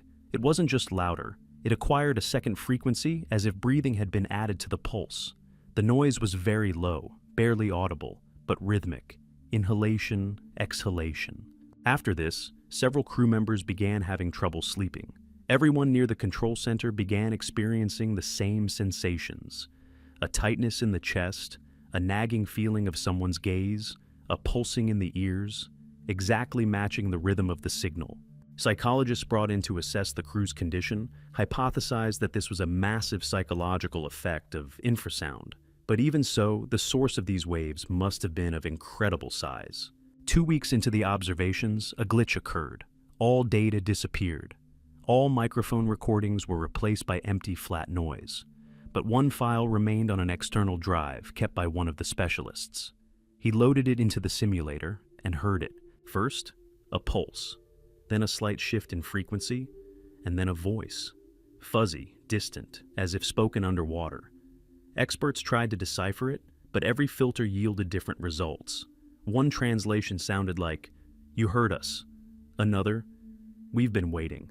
After the report was published, access to the station was restricted. Unmarked ships began arriving in the area. Independent researchers who obtained copies of the file attempted to recreate the signal and transmit it back into the water. In one case, the echo signal returned, with an additional frequency repeating the same structure, but in reverse phase, as if someone responded. Since then, the signal has been going on.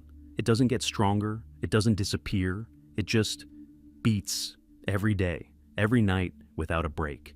And with each passing week, the frequency gets a little closer, as if whatever's below is starting to wake up. Lines on the ocean floor that form a map of the starry sky. In 2003, the Seascan satellite, designed for deep-sea topography, transmitted a series of images from the Pacific Ocean in the area of the so-called East Pacific Rise, an extended underwater mountain system that crosses the ocean from southern Mexico to Antarctica. One of the data processors, a graduate student from the Department of Geography at the University of Copenhagen, noticed something strange. Among the usual folds of the seabed, ditches, and sedimentary ridges, thin, almost imperceptible lines were clearly visible, stretching for hundreds of kilometers. At first, this was thought to be traces of underwater erosion or tectonic shifts. But upon zooming in and overlaying the maps, it became clear that the lines intersected at precisely defined angles, forming a complex geometric network. These lines did not follow any natural pattern. When one of the scientists suggested superimposing this map onto a projection of the starry sky, silence ensued. Because it matched? Not perfectly.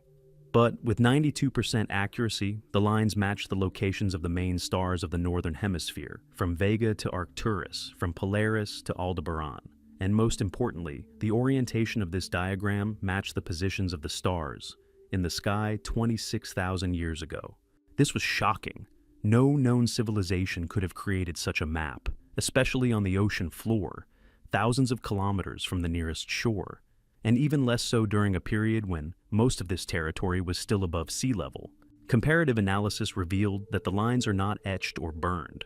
They represent areas where the seafloor has an abnormally high density, as if something were hidden beneath the silt, forming a precise geometry through the sediment. An attempt to drill one of the points ended in an unexpected equipment failure. The drill simply couldn't go beyond a certain depth. It didn't break or jam. It seemed to bounce back. Within seconds, the drilling module overheated, and the entire rig failed. Following this, a group of researchers hypothesized that beneath the seafloor, there might be a structure resembling a network of tunnels or frameworks oriented according to celestial coordinates. But if so, who did it and why? Archaeoastronomers noticed that of all the stars marked on the diagram, 3 stand out: Alnilam, Alnitak, and Mintaka, the central stars of Orion's belt. They are connected by the straightest and most dense lines. These stars were sacred to the ancient Egyptians, Mayans, and Sumerians. Now imagine, on the ocean floor where there are no traces of civilizations or archaeological remains, there is a gigantic structure oriented to the same stars as the pyramids of Giza. In 2011, an attempt was made to conduct deep-sea radar. A weak pulse came back from the depths, barely detectable, but it matched the frequency of a pulsar. This pulsar is located almost exactly on the map's central star. Coincidence? Or part of some ancient reference frame? Some scientists have begun to suggest that what we see before us isn't just a map, but a key, or an anchor, or a fixing point, as if someone once tried to anchor heaven to earth, deep underwater. Today, this section of the map is masked. Satellite images show only ripples. Access to the archives is blocked. Officially, there is no map, but it existed, and it exists, and it points upward. A rock in the ocean where no electronic device works. In the central Pacific Ocean, about 1,000 kilometers south of Hawaii, lies a tiny uninhabited rock known to fishermen and the military, simply as Black Point. On maps, it appears as an unnamed reef just a few meters above sea level, but anyone who has ever tried to approach it has encountered the same thing. Everything electronic goes dead. The first recorded incidents date back to 1977, when the research vessel Sea Faith attempted to document the islet as a potential observation point for sea currents. However, as they approached the coordinates, the navigation instruments suddenly failed. The compasses began spinning, the radio went silent, and the stabilization systems failed. The ship was forced to leave the area. Since then, attempts to approach the rock have been made numerous times, and each time, it's the same thing. Everything is jammed. Satellite communications, GPS, sonars, microphones, even mechanical watches. They stop after a few minutes near the rock. It's as if time ceases to flow near it. In 1993, the U.S. military conducted a secret expedition, establishing a perimeter of radio silence. One of the drones, equipped with an analog camera, was dropped onto the cliff face. It managed to capture just one frame before the equipment failed. This single photo shows a narrow platform, smooth, dark, as if polished. No algae, no bird droppings, no cracks, nothing. As if the rock hadn't been eroded by time. The photo was long considered a hoax until the French Borealis expedition recorded a similar effect in 2007, unaware of the exclusion zone. As soon as their vessel entered a 3-kilometer radius, malfunctions began. They managed to lower the camera into the water, and there, at a depth of 50 meters, they discovered something even stranger, a cliff that continued downward. It's not just a piece of rock, it's a vertical column descending hundreds of meters, smooth, without growths, without crevices, and, according to echolocation, it has a perfect hexagonal shape. When the expedition attempted to collect a sample from the surface, the dipper broke loose. It didn't break, it bounced off, as if by a magnetic force. At that very moment, everyone on the team began to experience a severe headache. Several people lost consciousness. An emergency evacuation was necessary. Since then, this object has been called Null Point. The most alarming data emerged in 2018 when an anonymous intelligence source shared an archive of spectrograms obtained while listening to the seafloor around the cliff. These recorded pulses that could not be explained by natural sources. The frequency is exactly every 60 minutes. The duration is 14 seconds. The signal is accompanied by a slight shift in the electromagnetic field, as if someone is sending a pulse. And here's the main thing. The shape of these pulses matches the signals recorded in space in 1974, when humanity first sent a radio message to the Hercules star system. Some theorists suggest the rock isn't a natural object, that it's an anchor, a transmitter, or something that should stay here. Today, the area around it is completely closed. The reservoir is considered dangerous for navigation. But strange reports came in from some ships passing nearby. People were having identical dreams. A narrow platform, a silhouette standing on it, and a silence so thick it began to ring in their ears. The rock is silent, but every hour, it breathes. It's unknown what it holds within.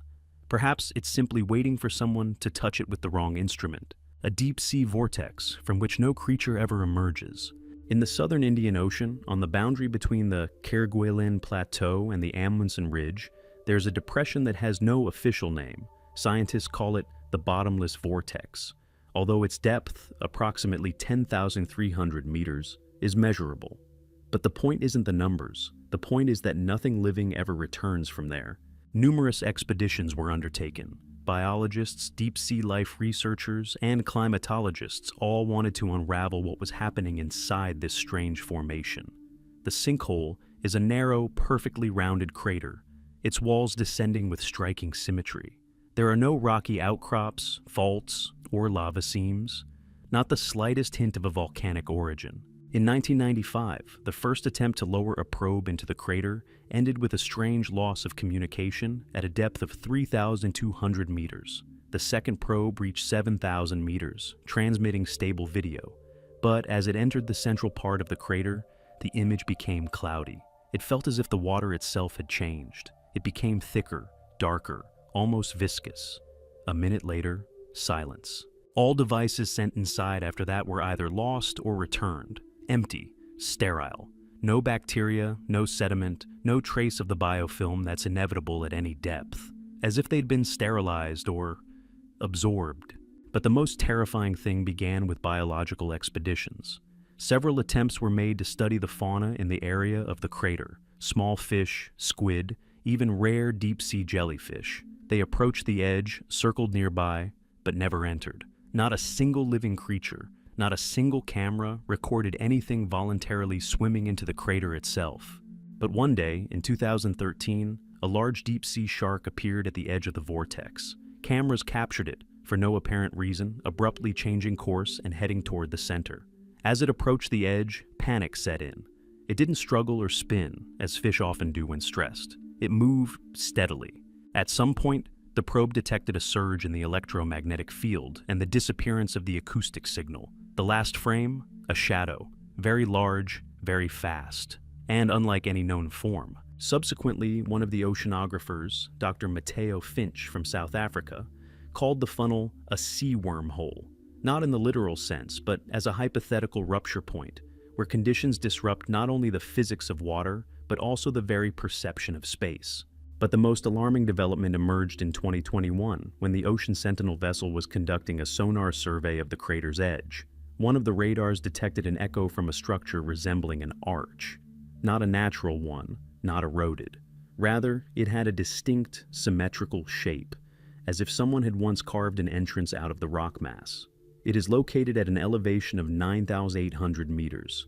Not a single creature launched there after that ever emerged, but one day, the body of a squid, incredibly large, washed up in the area of the funnel. It was dead, but a strange reflection was detected in its eye. 3 lights arranged in a perfect triangle. Not natural light, not bioluminescence. A reflection. The crater has since been closed, unofficially, but no international expeditions are allowed there anymore. Even satellites that have flown over the region have recorded interference, sharp temperature fluctuations, and a complete loss of optical transparency. Perhaps there's simply nothing down there, or perhaps whatever's down there doesn't want anyone to return. An ocean area where every year at exactly midnight, one ship disappears. At the intersection of 3 ocean currents lies an area known in nautical reports as the Zero Midnight Loop. It's an open section of the Indian Ocean, with no reefs, no rocks, and no visual landmarks. And yet, once a year, precisely at midnight local time, one ship vanishes from this zone. Always alone, always without a trace. The first recorded disappearance occurred in 1961. The merchant vessel Delft Mariner, en route from Singapore to Durban, transmitted its last coordinates at 11:58 p.m. 2 minutes later, the signal was lost. Indonesian Navy helicopters and patrols circled the suspected crash site, but found no wreckage, no signs of fire, no oil slicks, nothing. At first, they blamed it on pirates, then a storm, even though the sea that night was completely calm. But the following year, on the same night, at the same location, another ship disappeared, the tanker Mara Lux. When the third disappearance was confirmed in 1964, a systematic study of the area began, but to no avail. Equipment began malfunctioning an hour before midnight. Navigation instruments went crazy. Electronics went dark or rebooted. The strangest thing about this phenomenon is its precision. The disappearance always occurs on the same day of the year, April the 12th, and at exactly midnight, according to the atomic clock. In 1972, a Japanese team attempted an experiment. They sent 4 automated drones into the zone, each with an autonomous power supply and a backup memory system. One of them was equipped with a mechanical recording system, a real tape recorder. The result shocked everyone. At precisely midnight, 3 drones stopped responding. Their signals vanished, but the 4th returned. Only 1 tape remained. There's silence, then a crack, and then a knock. Smooth, rhythmic, like someone walking down a metal staircase. Then a voice, dull, muffled, indecipherable. But in a slowed down version, it was deciphered. You were here before. Since then, the disappearances continued. Sometimes they were small fishing vessels, sometimes huge container ships. Regardless of size, nationality, or route, it was as if someone was choosing their victim. But one rule was always observed. The ship had to enter the sector on its own. Never if it was being towed, never if it was empty. Only if there were people on board, and only if it was an active flight. In 1998, Australian journalist Jeremy Short made a desperate attempt to solve the mystery. He rented an old trawler, assembled a crew of volunteers, and entered the zone 2 hours before midnight. He had a satellite phone, generators, and backup antennas with him. He broadcast live over a closed network. The broadcast ended at 12 a.m. One of the last words Jeremy said, 10 seconds before the cliff, "It feels like something is reaching out from under the water, but you can't see anything." His body was never found, but 7 months later, an empty life raft was found 200 kilometers from the zone. Burnt into its fabric were coordinates, the same ones as in 1961. Since then, authorities have unofficially imposed a traffic blockade in the area on April 12th. But in some years, ships end up inside by accident, sometimes due to a navigational error, sometimes due to instrument failure, sometimes as if someone were sucking them in. And every spring, in the darkest moment of the night, the ocean takes one again, a structure on the bottom that glows when people approach. In the Mariana Trench, at a depth of more than 11 kilometers, there exists an object that for decades was considered an optical illusion. It was first noticed in 1986 during deep-sea surveys by the Japanese submersible Kaiko. Back then, the cameras recorded a brief shimmer, as if something had flashed to the bottom and then disappeared. Researchers thought it was a reflection of light from a metal part of the apparatus itself. However, in 1991, a similar phenomenon occurred with the external lighting turned off, in complete darkness. Since the 2000s, the object has been dubbed the lightless eye. All recordings showed the same thing. When any vehicle approaches within 100 meters, in absolute darkness, a glow flares on the bottom. It's not bright, not pulsating. Rather, it's soft, like the glow of phosphorus, but with a distinct geometry. A ring-shaped structure within which concentric circles glow, like a symbol or a mechanism. In 2015, the first attempt to approach the object was made. The Ocean Lens 4 spacecraft slowly descended toward the coordinates, transmitting a constant video feed. When it reached an area 60 meters from the center, the glow suddenly flared and tripled in brightness. The equipment began to overheat. The main thing was what was visible on the video. A dome-like outline was captured in the center of the structure, surrounded by what looked like radial blades. Expedition members described it as symmetrical architecture, as if part of something buried in the sedimentary rocks. Then something strange happened. A brief distortion appeared on the screen, as if reality had wavered, and instead of structure, the silhouette of a person appeared for a moment, but on a different scale, in a different light. After this, contact with Ocean Lens was lost. The device failed to establish contact, and its coordinates could not be determined by any means. 2 days later, it surfaced on its own, 112 kilometers from its dive site, and it was completely dry. How this is possible, no one knows. All the internal compartments contained not a drop of water. The walls were covered in crystallized traces that did not correspond to any known salt composition. Additional measurements were subsequently taken. It was discovered that the object emits a weak but stable electromagnetic field, which grows exponentially as living beings approach it. This means it doesn't simply react to movement. It recognizes biological presence. One of the researchers suggested that the object was an ancient observation station, or a lighthouse, or a mechanism that only functions in the presence of life. Perhaps it wasn't created by us. Perhaps it was awaiting contact. But the contact was brief.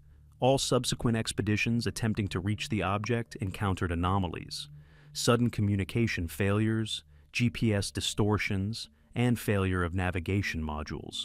Some of the devices that reached the zone returned without recording. It was as if the recording simply didn't happen, despite the power being on. And in 2023, a research group from the UK attempted to record the glow using non-electronic methods, old analog film placed in a sealed container.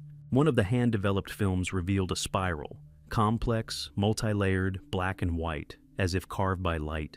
It resembled no known structure, but digital analysis revealed that its mathematical formula matched the equation used in cosmology to describe spiral galaxies.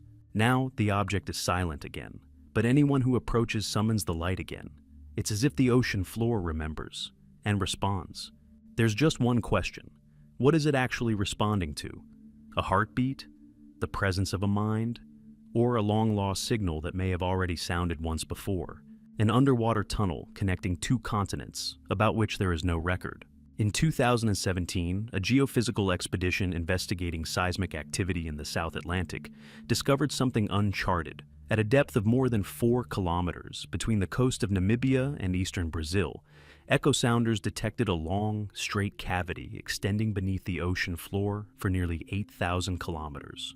Its structure resembled a tunnel, a stable, even-walled corridor, about 50 meters wide and at least 20 meters high. The most astonishing thing was that it was lined with something that didn't reflect ultrasound in the usual way. Unlike natural caverns, in this case the signal returned with a delay, as if the sound passed through layers of different densities, but organized geometrically. Scientists contacted geological institutes to determine why this structure hadn't previously been mapped. The response was terse. No such object has been registered. Moreover, all archival seismic data that could have confirmed the tunnel's existence was either deleted or replaced with anomalously low readings that could not be interpreted. Officially, there was nothing. But the expedition continued. Athena Maris vessel conducted a detailed scan and determined that the tunnel entrance was located in a continental rift zone off the coast of Africa. An attempt to lower a probe into the tunnel resulted in signal loss at a depth of 143 meters after entry. No instrument has returned since. But one day, 2 days later, a capsule was discovered on the surface. It belonged to the probe module. Inside was a recording tape. It shows a path, a straight, endless tunnel leading into darkness, illuminated by a soft phosphorescent glow, as if the walls were alive. 5 minutes into the recording, movement appears in the center of the frame, as if something were sliding along the side wall without touching the bottom. But it's not a fish or a technical object. Rather, it's a shadow, moving against the law of inertia. After another minute, the camera begins to vibrate, and the image begins to distort, as if the space inside the tunnel were collapsing. The final frame is a harsh light and a symbol flashing in the upper corner of the frame. None of the experts could determine whether this was a letter, a symbol, or simply an artifact of the recording. The researchers concluded that the tunnel could not be natural. Its shape, stability, and length rule out of volcanic origin. It crosses zones where the Earth's crust has different structures, yet does not disrupt them, as if embedded in the geological fabric itself. And most importantly, it begins and ends at the exact points where unknown civilizations existed in ancient times. On the African side, in the area of the supposed sunken culture called Nama, and on the South American side, in the region associated with legends about a pre-Incan civilization that possessed knowledge of stone roads underwater. Following this discovery, almost all data on the expedition was confiscated. The Athena Maris crew officially declared no anomalies. The vessel was decommissioned 6 months later. One of the crew, fired and stripped of his security clearance, published a manifesto a year later, arguing that the tunnel didn't simply connect two continents. It connected two time periods. It's as if there once was a bridge between the continents, not just physical, but also temporal. And this bridge is still active. It waits, undiscovered, unrecorded, and perhaps open on one side. A grinding sound underwater, coinciding with moments of disaster on land. Beginning in 2008, oceanographic laboratories around the world began recording an anomalous sound emanating from the depths. It appeared suddenly, unrelated to weather conditions or geophysical changes. It wasn't the usual hum of underwater currents, the cracking of glaciers, or the echo of seismic tremors. It was a grinding sound, metallic, jagged, as if giant plates were clinging to each other and someone was trying to force them apart. The sound was recorded simultaneously in the Atlantic, Indian, and Pacific Oceans, in different years, in different parts of the planet. But the most alarming development began when independent analysts from Japan compared the timestamps. It turned out that each burst of this sound occurred within an hour of the catastrophic events on land. In 2010, there was a grinding sound deep in the Pacific Ocean, followed 43 minutes later by an earthquake in Haiti. In 2011, a sound was recorded off the coast of Kamchatka, followed 27 minutes later by a tsunami off the coast of Japan and the Fukushima disaster. In 2015, there was a grinding sound under the South Atlantic, followed by an explosion at a chemical plant in China. In 2019, there was an aftershock near Chile, and an hour later, wildfires in Australia broke out simultaneously in 3 places. The sound is always the same. Recordings from different years, superimposed on one another, match in frequency, amplitude, and duration to 4 decimal places. This cannot be explained as a natural phenomenon. Sound analysis reveals that its spectrum is uneven. It contains a high-frequency component similar to the sound of metal being deformed. It also contains infrasound, which can affect the human psyche and physiology. Some researchers call this pre-sound. It's impossible to hear without special equipment. But in every location where the sound was recorded, employees reported the same symptoms: chest pressure, ringing in the ears, insomnia, and a sense of impending doom. After the publication of the first report in 2016, unexplained deletions of records began. Access to most oceanographic databases was restricted, but one audio file did leak into the public domain. At 42 seconds, just as the main grinding noise fades, something else is heard. A short, barely audible fragment, reminiscent of a deep, lonely breath. as if it weren't the ocean moaning, but someone breathing within it. Some scientists have proposed a theory about a global structure extending beneath the entire oceanic crust, like a gigantic mechanism, ancient and forgotten, that activates in moments of stress. And when the stress builds to a critical point, it stirs, causing something more than just terrestrial catastrophes. There are even more radical theories, that the grinding noise isn't a consequence of catastrophes, but their cause. That the ocean is not only an environment, but also a repository. Something ancient trapped beneath the water is reacting to what's happening on the surface, or warning, or intervening. The last recorded activity was in 2023. The sound occurred 34 minutes before the devastating landslide in Turkey. Afterward, silence. Not a single grinding sound, not a single wave, as if something had gone silent. But the acoustic instruments continue to listen, and with each passing week, they detect a slight background hum, as if a grinding sound is growing somewhere deep within. And if it reappears, the question is, what exactly does it portend this time? A ghost ship whose course follows the movements of an ancient underwater comet. In 2002, the Ocean Trace satellite ship tracking system detected a strange, anomalous movement. A lone, unmarked ship, with no AIS signal and no flag, was slowly moving in the South Pacific Ocean, far from trade routes. Its course didn't correspond to any route, but instead followed a sharp, illogical arc across the ocean. At first, this was attributed to a system glitch or signal malfunction. However, 5 years later, the object reappeared, at the same location, in the same month, moving at the same coordinates. In 2013, the same thing happened again. And then one of the independent researchers, Professor of Navigational History Owen Hayes, noticed something frightening. The path along which this ship was moving exactly coincided with the orbit of an underwater comet recorded in glacial layers tens of thousands of years ago. Yes, that's not a slip of the tongue. In the 1970s, geologists discovered chemical traces in Antarctic sediments of an object that didn't fall from the sky, but rather moved along the seafloor, leaving behind a trail of rare Earth elements. This anomaly was given the codename Deep Sea Comet, a hypothetical body that entered the ocean from space and, instead of evaporating, passed through the water like a blade. By comparing the coordinates of the ghost ship and the trajectory of the ancient object, the researchers discovered a near-perfect match, with a difference of no more than 2 kilometers along the entire arc. And now, the chilling facts. At every point where the ship appeared, nearby vessels experienced navigational failures for a week. GPS signals disappeared, compasses spun in place, and depth gauges gave incorrect readings, as if the bottom had dropped away for a minute.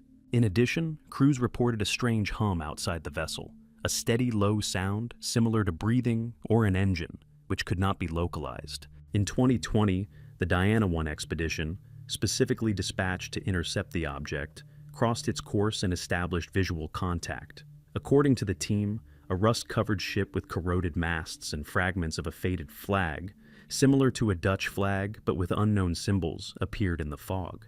The vessel did not respond to any light or radio signals. The most terrifying thing happened when the expedition tried to get closer. The ship disappeared from the radar screen. Literally, it vanished. All that remained was a ripple on the water. No sound, no eddy, only silence. The night after this sighting, 3 Diana 1 crew members reported dreams in which they were inside the ship, passing endless corridors strewn with water droplets and hearing a voice repeating the same words: "Orbit must not be disturbed." The study revealed that radiation levels in the water were elevated where the ship passed, but not to dangerous levels. However, the isotope distribution indicated an ancient structure, as if the ship had left behind a trail precisely resembling a comet's tail. No one knows what this object is. Some believe it's a sunken ship, somehow looped in time. Others believe it's not a ship at all, but a projection created by something that came from the depths. But one thing is clear: with each cycle, it appears closer to the coast, shifting by mere kilometers. And if it ever reaches land, something ancient, something that once crossed the ocean, may return. A hydroacoustic wall that neither sound nor light can penetrate. In the southwest Pacific Ocean, between the Solomon Islands and the Vanuatu archipelago, an anomalous geophysical phenomenon has been discovered, dubbed the Dead Barrier by oceanographers. It's not an underwater rock, not a layer of silt or a tectonic fault. It's an invisible wall through which no signal can pass. It was first recorded in 2009 when the research vessel Calypso Deep was attempting to conduct an echolocation survey of the seafloor. At a depth of approximately 3,900 meters, the sonar signal suddenly disappeared, not reflected or distorted, but seemingly absorbed. After several attempts, it became clear that within a radius of approximately 200 meters from a certain coordinate, the sounds simply died. Then, more. When trying to use laser imaging systems, it turned out that light also didn't penetrate the zone. Even in the infrared and ultraviolet spectra, nothing. Complete blindness. Many hypotheses were put forward. Some talked about the rare density of the water, others about a bubble curtain created by underwater gas. But none of them explained why the equipment began to operate in reverse as soon as one entered the perimeter. Compasses rotated, pressure was unmeasurable, and depth gauges showed negative readings. When the team decided to lower an autonomous probe there, it disappeared. The signal was cut off as soon as the probe touched the barrier. 22 minutes later, it returned. It had flown out, without propulsion. Its body was covered in a crystallized film, the composition of which did not match any known compound. In 2013, in an attempt to bypass the barrier from the side, 6 drones were launched simultaneously, operating in sync. All of them disappeared simultaneously. Not a single fragment surfaced. But 2 days later, in another part of the ocean, 1,000 kilometers from the zone, one of the drones was found floating on the surface. Its internal storage was empty, as if the data had been erased or never recorded at all. The strangest thing about this story is the barrier's shape. It's not a circle, not a dome, not a vertical curtain. It's a thin wall running in a straight line for over 200 kilometers from southwest to northeast. Its structure is unchanging. It doesn't shift, doesn't react to the tides, and doesn't change with temperature changes. It's as if it were artificial. In 2017, one of the former expedition members, a communications engineer, published a classified report. It stated that an echo was detected in the seconds before the probes disappeared, not from the bottom, but from within the barrier. The signal was short, but its spectral analysis revealed a complex, multi-layered structure resembling a language or code. It was impossible to decipher, but the sequence resembled what was recorded in 1977 during the famous WOW signal from space. Since then, the zone has simply been outlined on maps. All vessels are warned not to approach. On some hydrological maps, the area is marked with a gray square, not accessible for scanning. And here's the final thing. In 2022, a private research project attempted to take spectral images from orbit. Everything worked, except for one thing. In the image, the zone looked like a black line, perfectly straight, with sharp edges, cutting the ocean in half. No shadows, no waves, as if someone had once drawn a knife across the sea. A child's voice broadcast from the ocean floor on an undetectable frequency. In early 2020, a team of deep-sea acoustic specialists from New Zealand conducted an experiment in the Pacific Ocean, installing a new type of microphone capable of capturing infrasound vibrations in hard-to-reach water layers. One of the stations, lowered into the Kermadec Ridge, began transmitting an inexplicable signal, a stable, rhythmic one, exactly 7 seconds long, repeating every 2 minutes. But what we heard after deciphering it completely changed the direction of our research. It was a voice, human, quiet, weak, childish. The words were unintelligible, as if someone were trying to speak through the water, through the noise, as if calling out without knowing whether they would be heard.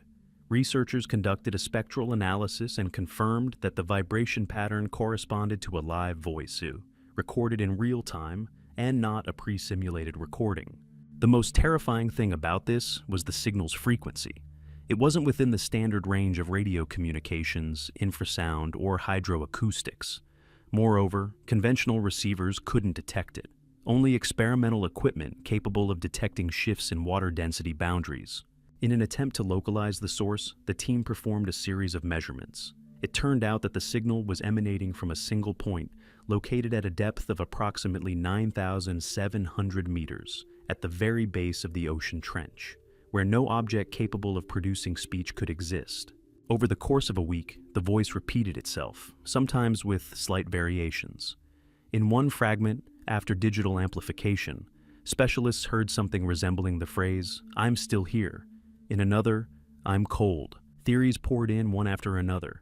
Some believed it was a reflection of an old radio signal, distorted by the water. Others believed it was a parasitic effect of overlapping signals, creating the illusion of speech. But the facts contradicted everything. The tone was too human, the phrases too coherent. A month later, the signal disappeared. That same night, in the same area, a small underwater earthquake occurred, harmless but recorded. 2 days later, the signal returned. Only now the voice sounded different, slower, as if tired. And most frighteningly, the final recordings began to include muffled sounds of water, footsteps, and grinding. One day, something was heard on air that no one has been able to explain to this day. A quiet, muffled voice.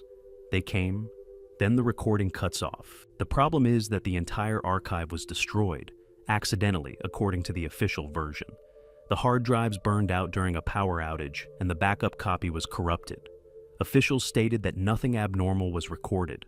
But one of the project's engineers, working with the source files, transmitted fragments of them to a closed network. They contained a child's voice, and a background echo, like an infinitely distant choir, as if someone were repeating the same words from far away, but with a delay.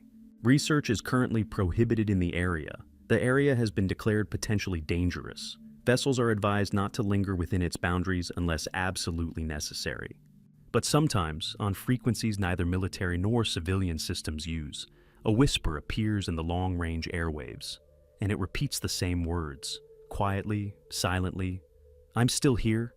A sea crater within which the compass needle points only upward.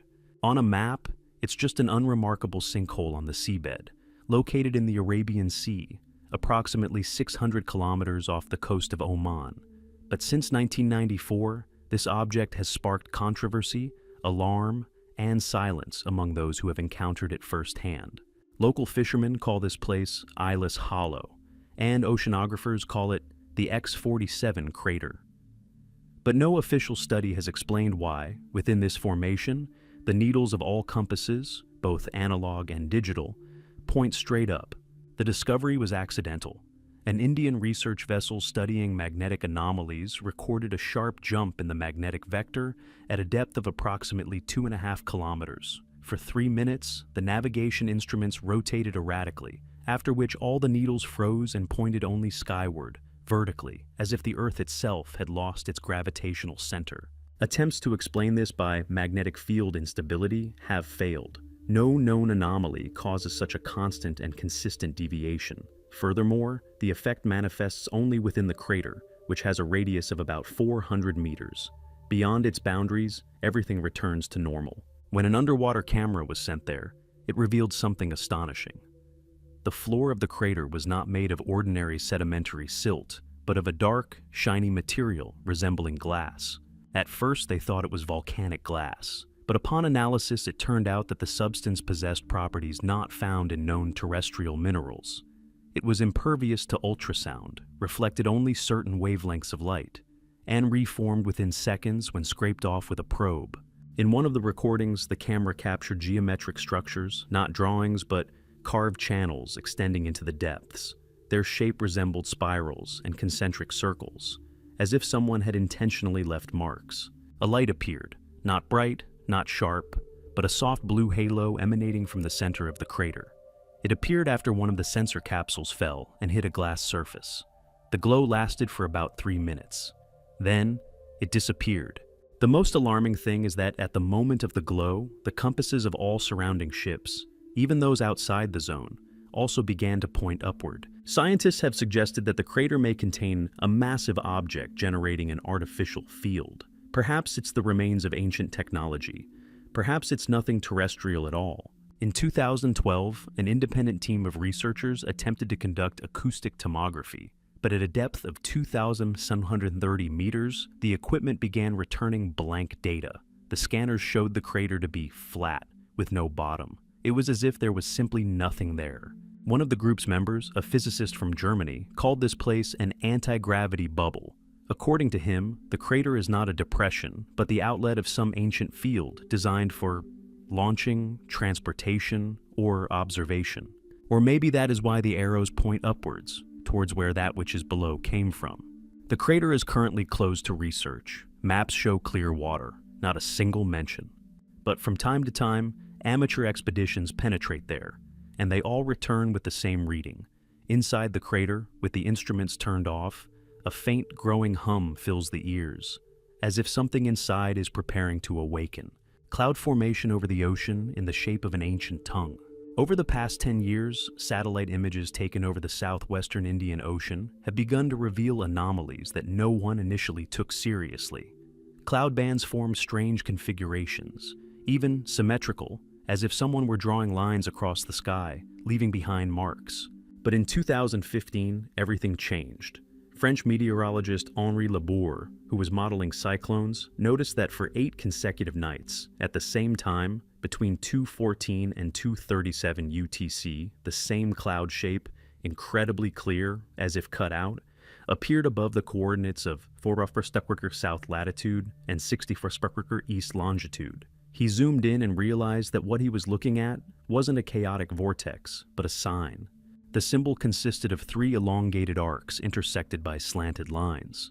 Unsure of what it was, he showed the image to his wife, an expert in ancient scripts, and she froze. This symbol was identical to a sign found in 1926 on a stone slab during excavations in the Rub al-Khali Desert. This very slab, whose origin remains unexplained, as no known civilization inhabited those areas during that era. The symbol was part of an unknown writing system that had no sound or numerical equivalent. All 9 slabs found were stored in the Louvre archives and classified in the late 1960s after one scientist claimed the slabs responded to a person's magnetic field.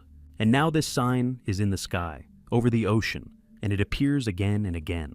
In 2016, the Japanese Himawari satellite system recorded a chain of such signs, stretching for 700 kilometers. Each one appeared for 43 seconds, disappeared, and was replaced by the next. Together, they formed a sequence resembling a sentence. And then cryptologists stepped in. They noticed repeating modules, as in the syntax of a language. It was hypothesized that the clouds weren't forming randomly, but were the result of a low-frequency signal emanating from beneath the ocean, which excited the moist masses and directed them according to a strictly defined logic.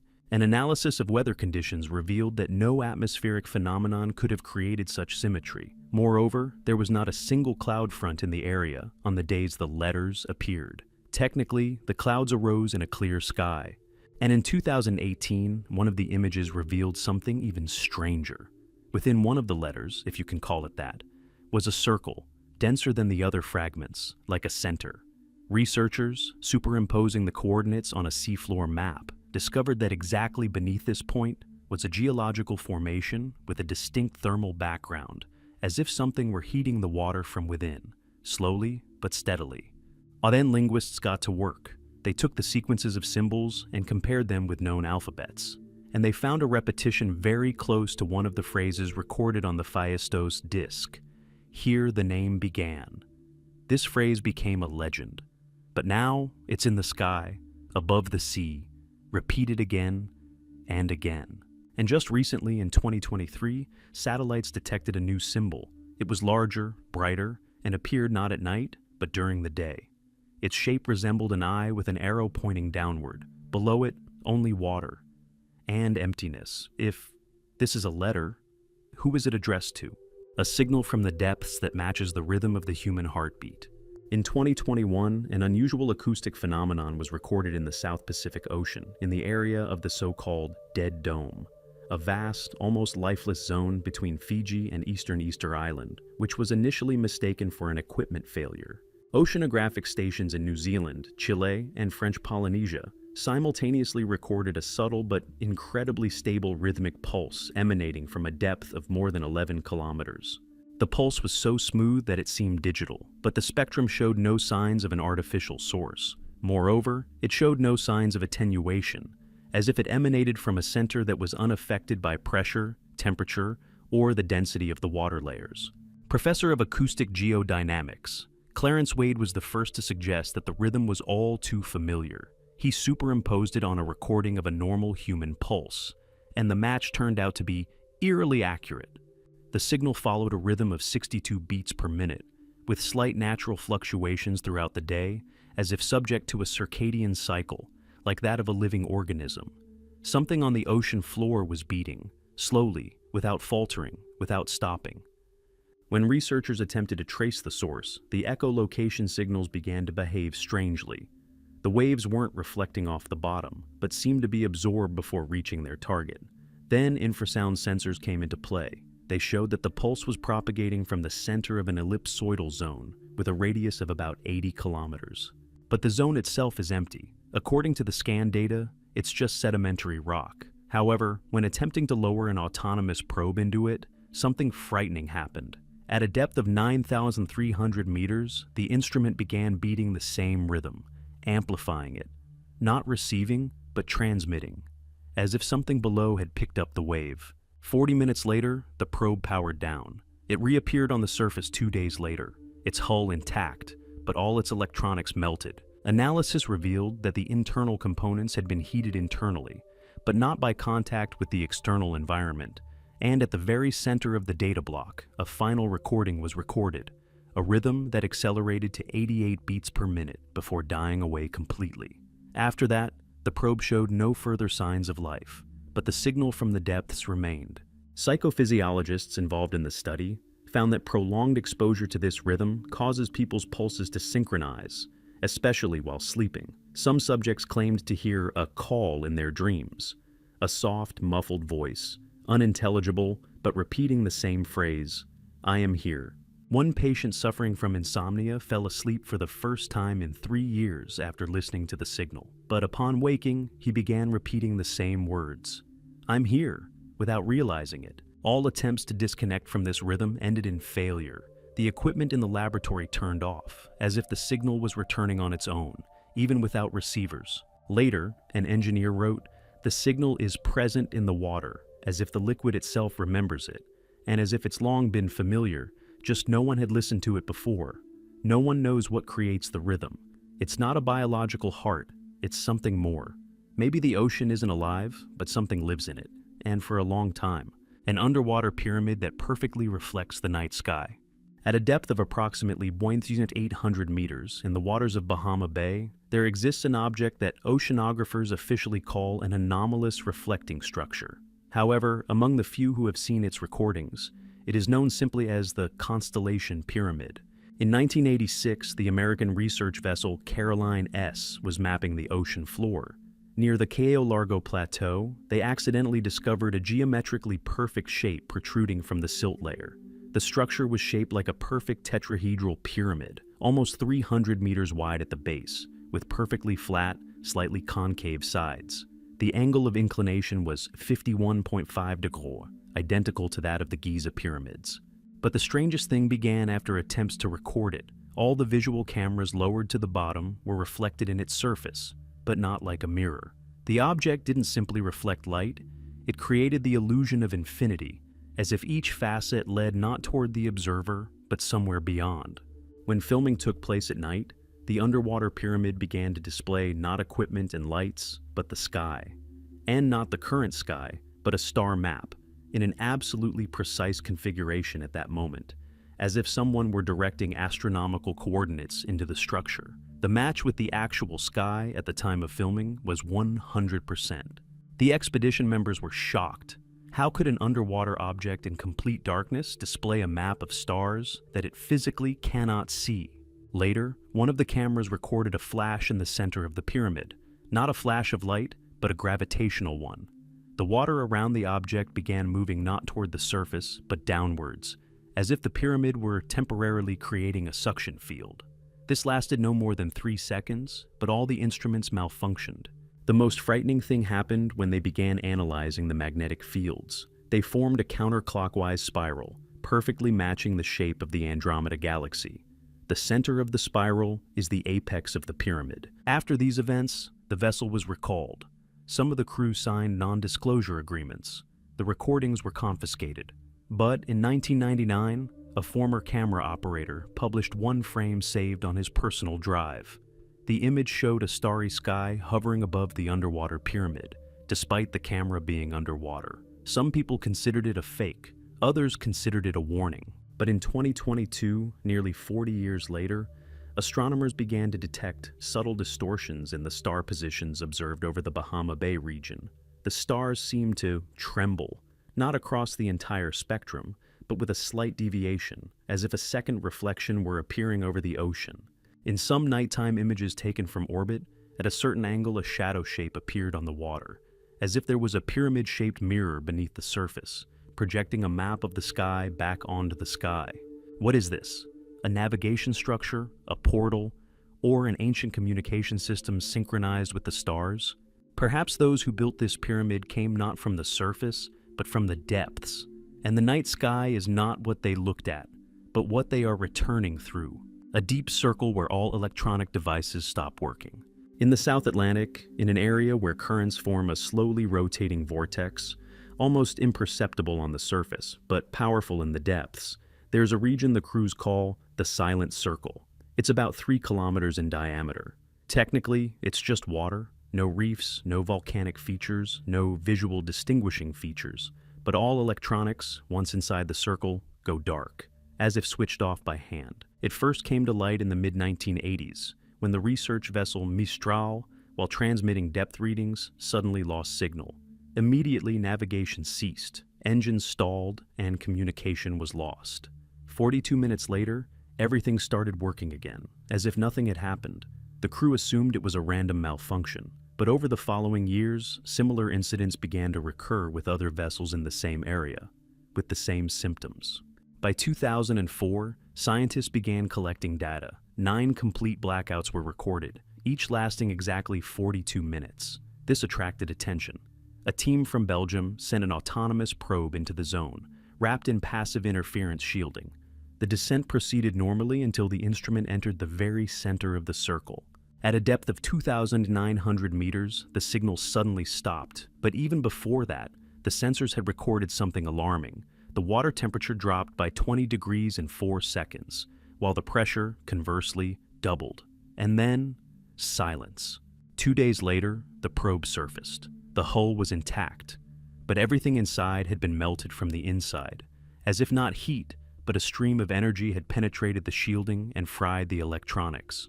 A barely discernible mark remained on the casing, a distinct, perfectly round imprint, like the imprint of something that had never touched the physical shell. Researchers were unable to explain its origin. A year later, scientists decided to conduct a more complex experiment. A cable with sensors transmitting real-time readings was lowered into the center of the circle. When the cable reached a depth of about 3,000 meters, everything went dark. Even the instruments on the vessel outside the circle shut down, immediately, simultaneously. But the strangest thing was yet to come. 42 minutes later, all systems turned on by themselves, as if nothing had happened. All the equipment, clocks, sensors, navigation, worked with precision down to the second. However, the recordings for those 42 minutes show nothing. Absolute silence, no water, no movement, not a single byte of data, as if those minutes had never existed. When the recordings were processed through spectral analysis, a slight frequency overlap in the 0.12 Hz range was detected. A similar frequency had previously been recorded in the brainwaves of a person falling into a deep coma. It wasn't noise. It was a pulse coming from below, rare, monotonous, almost pulsating. It repeated exactly once, and then disappeared. Locals avoid the area. Fishermen say there's no life there, that no hooks bite, that sonar equipment simply can't see the bottom. Some theories suggest that beneath this section of the seabed lies a sphere of superconducting material, the remnant of a long-forgotten disaster. Others suggest that it is the result of a deliberate external influence, a technology that humans not only don't understand but are unable to even detect. But there's a simpler version, that it's not a glitch, not radio interference, not a void, but someone or something is disconnecting us for 42 minutes, every time, when we get too close. So, what conclusion have we reached at the end of this second part of our collection of ocean mysteries? We look at the ocean as a map, with boundaries, depths, currents. But in reality, it's not a map, but a veil stretched over something far more ancient and incomprehensible. Behind every wave, every sound, every disappearance, lies not a mistake, but an intention. And while we float on the surface, the depths merely observe. Not all of the ocean's secrets are hidden beneath its surface. Some are staring upward, and perhaps we've already heard them. We just didn't understand, or pretended not to hear. Thanks for watching. If you've made it this far, you'll be interested in the first part of our collection. And if you've already watched it, believe me, you should subscribe, because the next one will surprise you just as much.